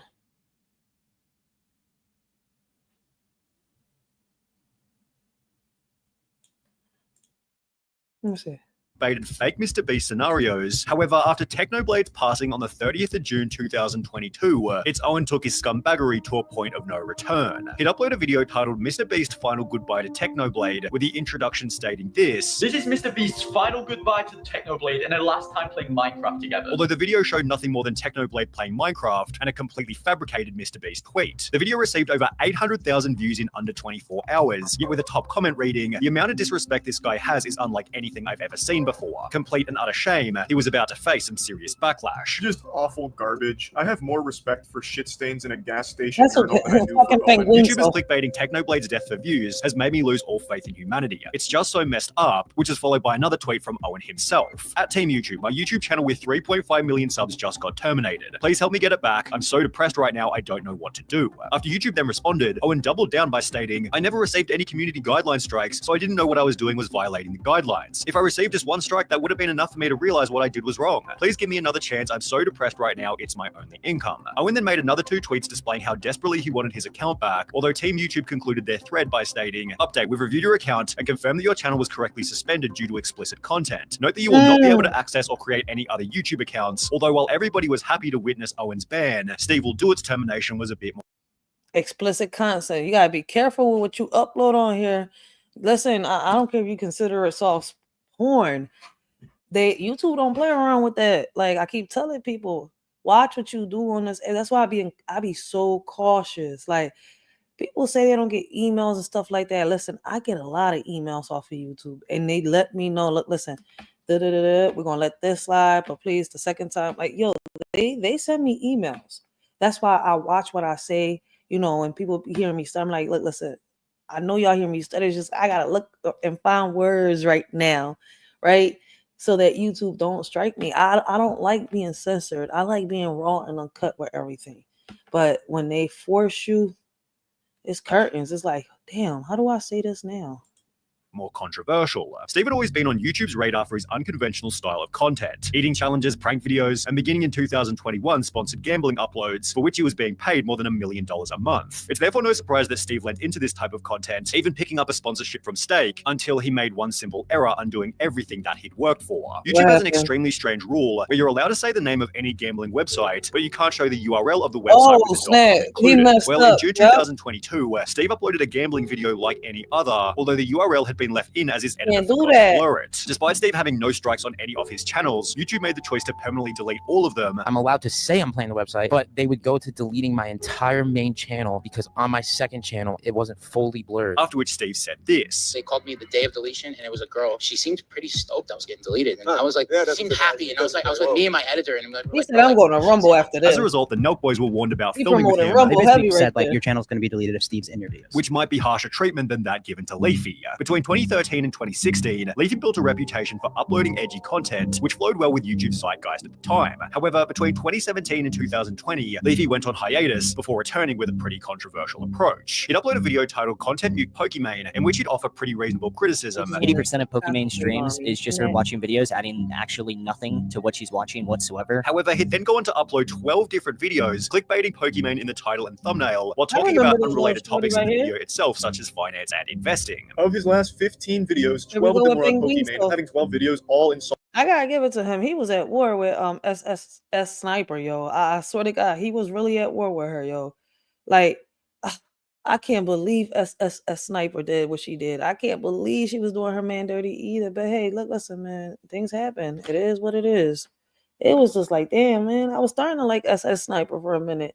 Then when all this stuff started surfacing, and I found out that just because she was in her feelings, she doxed somebody, I was like, no. What is it with everybody getting in their feelings and doxing people, yo? Assaulting Pokimane in the title and thumbnail. That's really harassment by YouTube. Despite having no prize strikes on his channel, Leafy woke up to a permanent ban for creating content designed to harass, bully, or threaten. He taked to Twitter stating, "Morning at Team YouTube. My channel was suspended yesterday. Curious if there's anything I could do to get it reinstated, or if there's any statement on this you could give on this." However, despite his tweet, Leafy seemed pretty unconcerned about having his channel deleted. If I am going to be banned, like, so be it. The website is shit. What else is there? Like, there's nothing else that needed to be said. Pokimane took to Twitter stating, "I know I'm going to get asked this, so I'd like to clarify I had nothing to do with Leafy's ban," before adding, "Don't want my silence to leave room for assumptions." Leafy's ban was bound to happen eventually. However, someone whose termination was a little more surprising was that of Kabi Lami. He gained 100 million TikTok. Yo, I did not believe it. When I first found out that they banned him, I was like, for what? The man don't talk. He don't talk on his videos. He just does reactions, facial reactions, yo. followers in less than 5 months, and with YouTube launching their own Shorts program, Kabi started posting across the two platforms. His notoriously funny skits exploded on YouTube as they had on TikTok, giving him over 800 million views and 2 million subscribers during his very first month on the platform. This was then followed by another 800 million views in the next month, and after only 4 months of uploading to YouTube, Kabilami had racked up 2.4 billion views and 5.2 million subscribers. He was then banned permanently. Why? Well, you see, this wasn't actually Kabilami. It was an impersonator who was simply reposting his content to YouTube. He'd gained 2.4 billion views before YouTube ever realized, and this wasn't the only account doing it. Only 5 days beforehand, YouTube had banned another Kabilami impersonator with 4.84 million subscribers, after which YouTube found somebody pretended to be him. So, like, they basically made a whole page saying that they was him. Wow, that's crazy. I really thought he wasn't, like, he wasn't doing lives no more. I'm about to search him up. third impersonator who'd gained over 100 million views in a matter of days before they were also banned. As a result, Kabi began uploading content to his own official channel, which remains very much active, unlike J-Station. His termination began with a video titled "My Girlfriend Alexia Died, Rest in Paradise," in which he'd state the following. Last night, we lost Alexia to a drunk driver, guys. She was on the way to pick up something for our video we were making on our second channel, Dream Team. As mentioned, J-Station's girlfriend had apparently died in a car crash, prompting him to upload another video visiting the spot where all the things people do for fucking clicks and views. He almost got arrested for this. If y'all go search and do your research, like, this guy was shot out. He really said his girlfriend died, took people on a live right here to this little grave. I remember all this shit. Like, he was out of pocket. The things that people will do for clicks and views. And if I'm not mistaken, I think he said that his girlfriend's last dying wishes was for his second channel to hit 1 million views. Like, I'm sitting here like, really, you playing with your, like, if she really did die, you're sitting here playing with her death. Like, what type of this man, he's got a demon inside him. He needs an exorcist. it supposedly happened. However, only 3 days later, J-Station began using his girlfriend's death to gain extra engagement. As you guys know, my girlfriend he ain't shit. passed away in a tragic accident, guys. We're doing the Ouija board challenge on my dead girlfriend. Let's smash the like button right now, guys. 1 like equals 1 prayer for Alexia, guys. Rest in peace. Prompting some ordinary gamers to investigate if she'd even died at all. No, I don't have anything by that name on the system. Nobody by that name specifically has suffered any form of death, right? No. As a result of the video, Alexia came forward confirming that she hadn't actually died. Jay faked my death. I felt sick to my stomach from the minute that he posted it. Before going on to add that the couple had since broken up. Like, the times that he was mean to me, it's just like, he was so mean, and I just don't know why. Despite having posted years worth of unsavory content, it seemed faking his girlfriend's death was a step too far, as YouTube would permanently delete J-Station's channel on the 12th of March 2021. J-Station responded by stating, "I didn't even do anything wrong, and I made videos all year getting no controversy." However, when these delusions failed to bring back his channel, he concluded, "I'm going to sue them. Crazy. Anyways, I'm done. Nothing I can do now," which is the same conclusion drawn by 7 Supergirls. The channel began in 2008 and featured 7 girls for the 7 days of the week that upload everything from skits to day in the lives, amassing over 5.6 billion views by 2018, when the channel took a pretty dark turn. The channel was owned by a 55-year-old named Ian Rylett, who on the 17th of August 2018 was accused of acting inappropriately with one of the 7 Supergirls. Roughly 7 months later, Ian pleaded guilty to the incident and wasn't only sentenced to 3 months in prison, but was also legally banned from working on YouTube. As a result, 7 Supergirls was terminated on the 12th of March 2019, at the time being the most subscribed channel ever to receive a permanent ban. That would be until 9 months later, when YouTube's scummiest copycat was banned for stealing content. The Indonesian channel named Kalon Sojana.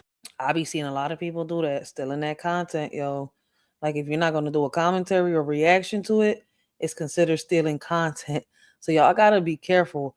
Listen, y'all can receive a lot of heat behind this stealing people's content, yo. If somebody can prove that that's their videos and it's not your video, it's curtains, yo. Blessings, Miss Chicago. How you doing this morning? Yeah, we still morning. I thought it was afternoon already. Blessings. We got the beautiful Miss Chicago in the building, baby. Had gained over 13 million subscribers by employing a highly unethical strategy that essentially find already successful videos spoken in English before copying the thumbnail in its entirety, adding their own watermark, and uploading it to Indonesian YouTube, where the original creator had no way of finding it. However, all of this changed in November 2019, when British YouTuber JT posted his own upload titled, "YouTuber with 12 million subs steals my video." This channel had the audacity to steal my thumbnail, put an emoji on it, and then put their watermark on it. They put their watermark on my thumbnail and claimed it as theirs. This YouTuber has stolen my thumbnail, stolen all the information from my video. They literally watched my video and took everything. They took the screen. Yo, he didn't just sit here and steal the thumbnail from his YouTube. He stole his video, his whole video content and turned it into his. Y'all gotta be careful, yo. If there's content creators out here stealing people's, thumbnails or people's videos, right? Videos. Like, y'all can get in a hell of a lot of trouble for this. Y'all won't just get demonetized. Y'all will get banned. So YouTube doesn't play around with y'all uploading someone else's content that is not yours. Oh, shit. So if anybody is on YouTube uploading videos that previously belonged to somebody else and you don't have permission to upload it, listen, re-recording it, right? And uploading it and editing it and doing all this is something different. But listen, even if you upload a content creator, download a content creator's video and then upload it onto your video, it's still not yours. So if anybody on YouTube does that, man, your channel will get way more than just demonetized. Y'all will get banned. And I think it goes further. I think that them courts and legal fees. Be careful. Gave me no credit for my own DMs. This guy has literally just ripped me off completely, okay? JT then highlighted another crazy fact. This guy is the biggest YouTuber in Indonesia, and he's stealing my stuff. He steals from people so much, okay, that he's got in his description, for copyright matters, please contact us at this email. He did this because he knows he's stealing content. Leading the Indonesian media to talk about Callan's unethical practices. A YouTube account from an Indonesian with more than 12 million subscribers has been accused of stealing other people's content, with the article attaching a side-by-side comparison of some of the videos that's stolen. Having been exposed by his own country, Callan wrote an apology on Twitter translating to, "We from the entire extended family of Callan Sarjana apologize to the YouTube channel JT for using ideas, thumbnails, and video prototyping without permission," before posting a second tweet reading, "Thank you for all your corrections. Hopefully the things that have happened will truly become a lesson for us to not make any mistake in the future. However, it was already too late." JT and two other YouTubers who had their videos stolen chose to simultaneously copyright strike Callan Sarjana, terminating the channel on the grounds of multiple third-party claims of copyright infringement regarding material the user posted. He was abroad, he deserved it. You steal content, you pay the price. That's just how it is. Although Indonesia wasn't the only country to lose their most subscribed channel, as Turkey's biggest was also banned at around the same time. The channel began with two kids and their father Muhammad, focusing on children's content before they'd find themselves involved in Elsagate. Elsagate was the nickname for a 2016 genre of content where YouTubers took kid-friendly characters like Spider-Man and Elsa and mixed them with very unsavory themes. Inappropriate videos have... Yo, the first time I saw that damn video, man, I snatched that laptop off my daughter and I looked at her. I know I got mad, and then I had to sit down and had a conversation with her. She's like, "But mommy, it's YouTube Kids." This is what, the first time ever I hopped on YouTube and I started bringing awareness to YouTube Kids, man. Then I started finding videos and I started reacting to them, and I started telling parents, "Look, I'm not the only parent.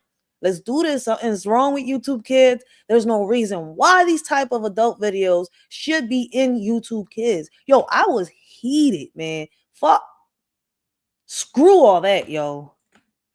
Infiltrated YouTube Kids, often showing popular children's characters in violent and even sexual scenarios. The motive behind the videos was pretty damn obvious. Here's one from 1 month ago, 117 million views. Although with so many people watching, parents began to talk about it. There is a terrifying new trend in middle schoolers that I need to tell you about, prompting advertisers to pull their ads from the site. "We are shocked and appalled to see that our adverts have appeared alongside such exploitative and inappropriate content," said a Mars spokesperson in a statement. "We've taken the decision to immediately suspend all our online advertising on YouTube and Google globally, therefore forcing YouTube to take a stance against these sketchy videos." Only 4 days after Mars and Adidas pulled their ads, YouTube removed over 150,000 Elsagate videos, turned off comments on more than 625,000 videos, and terminated more than 270 accounts, one of which being Turkey's biggest channel with over 15 million subs. Although no termination is stranger than that of Manoj Parahar. The channel was included amongst hundreds of banned multi-million subscriber Indian Shorts channels who all employed the exact same strategy. They'd find Western videos that had been successful in English, cut them down into shorts and provide a Hindi voiceover, essentially re-uploading other people's content, with their language being the only difference. In an article discussing these channels, one owner stated, "I would pick any video and do a voiceover. I realized that if we do voiceovers in a short story, then we're bound to get views, so I just stuck to that," although this wasn't the end of the article. Over the past few months, he claims 8 such fact channels have been banned. The rate at which YouTube grew their channels, it's also taking them away at the same rate. Many of these fact channels add voiceovers to content belonging to other creators, and that it's important for creators to only upload videos that they have made or are authorized to use. The biggest of these channels, Manoj Parahar, was able to gain 20 million subscribers in just over a year, before YouTube also smashed.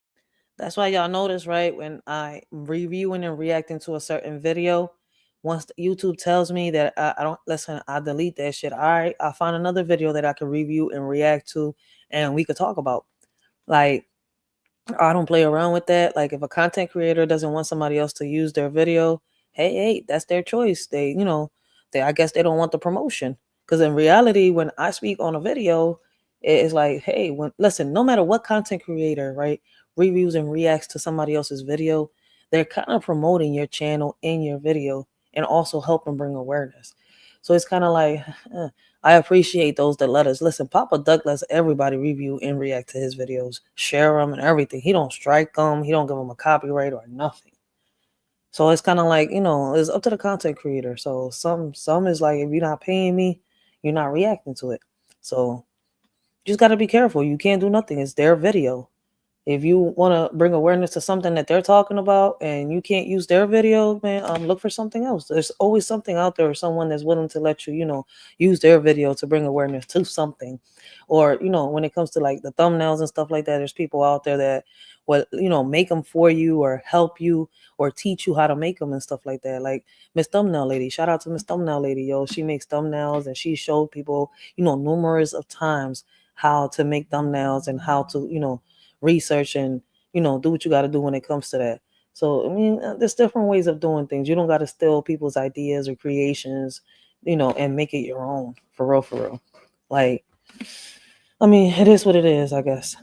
It with the ban hammer. However, even then, Super Jojo Nursery Rhymes was banned with even more. Super Jojo caught copying Cocomelon. This Reddit post referenced a Cartoon Brew article reading, Super Jojo shamelessly free rides on Cocomelon's success by closely copying and exploiting every possible element of the Cocomelon channel, sometimes even frame by frame, which was displayed in the previously mentioned Reddit post, where user Billy Disney showed just how badly the copying really was. As a result, in August 2021, Cocomelon launched a lawsuit against Super Jojo, claiming that the defendant has built its Super Jojo YouTube business by blatantly copying Cocomelon. 1 month after this, a new article was published reading, YouTube terminates Cocomelon rival Super Jojo channel with 22 million subscribers, citing that they had received multiple third-party claims of copyright infringement. Super Jojo's ban lasted for 2 months before the channel was then restored. However, this wasn't the end of the story. The channel's growth took a nosedive following their return to YouTube, and in July 2023, a jury has decided that Baby Bus committed copyright infringement with its animated series Super Jojo, and as a result, they were Oh shit, so Super Jojo and that Baby Bus channel, that's why you don't see it no more on YouTube.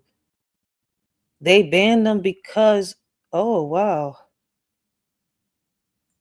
ordered to pay Cocomelon $23.5 million. In that very same month, Super Jojo wiped their channel clean, deleting everything down to their profile picture. So while the channel is still technically active, Super Jojo could easily be considered the largest YouTube channel that's permanently banned. Damn. So guys, on that note, man, be careful of what y'all do when y'all on social media, what videos y'all uploading. Make sure y'all are creative. Y'all upload your own content, man. Don't use somebody else's content.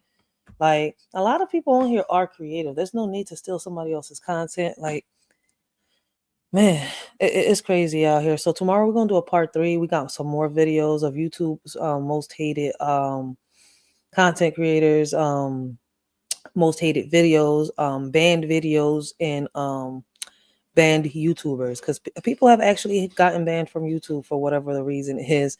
But we have to be careful. That's why y'all see I'm extremely cautious on here. And when I come on here, I do exactly what I said I'm going to do. I was going to bring awareness to what I'm going to bring awareness to.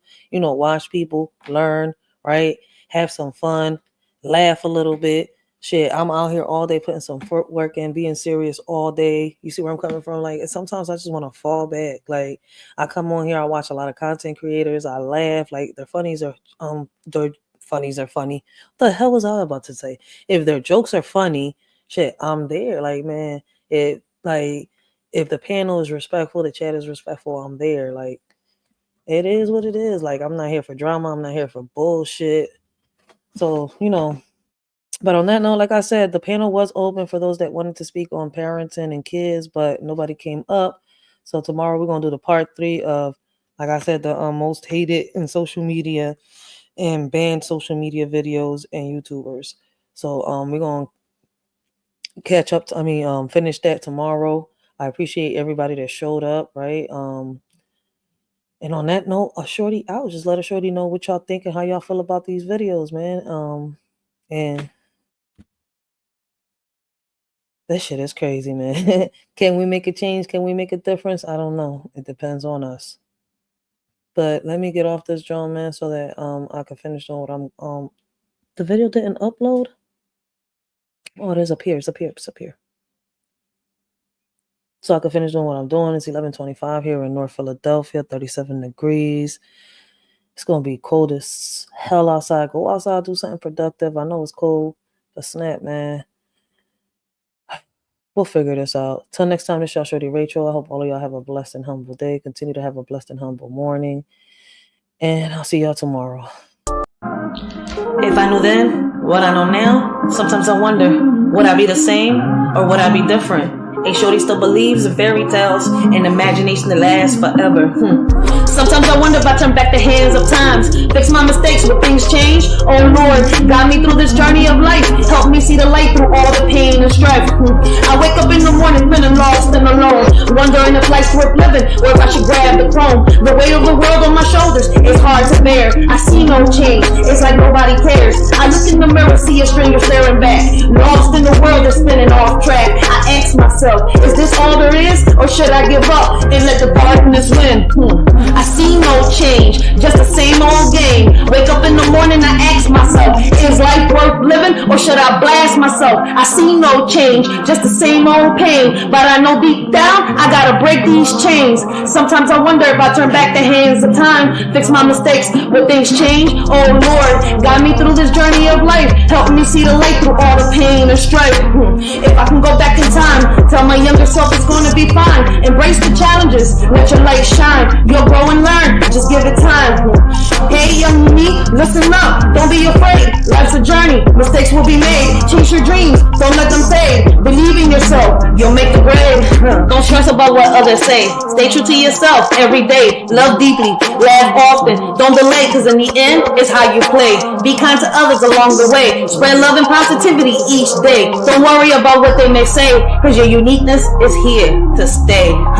Sometimes I wonder if I turn back the hands of times, fix my mistakes, but things change. Oh Lord, guide me through this journey of life, help me see the light through all the pain and strife. If I can meet my younger self, I tell her not to be afraid, that courage will be her wealth and bravery will never fade. Don't fear the challenges ahead, for you'll face them head on. Your inner strength will dawn.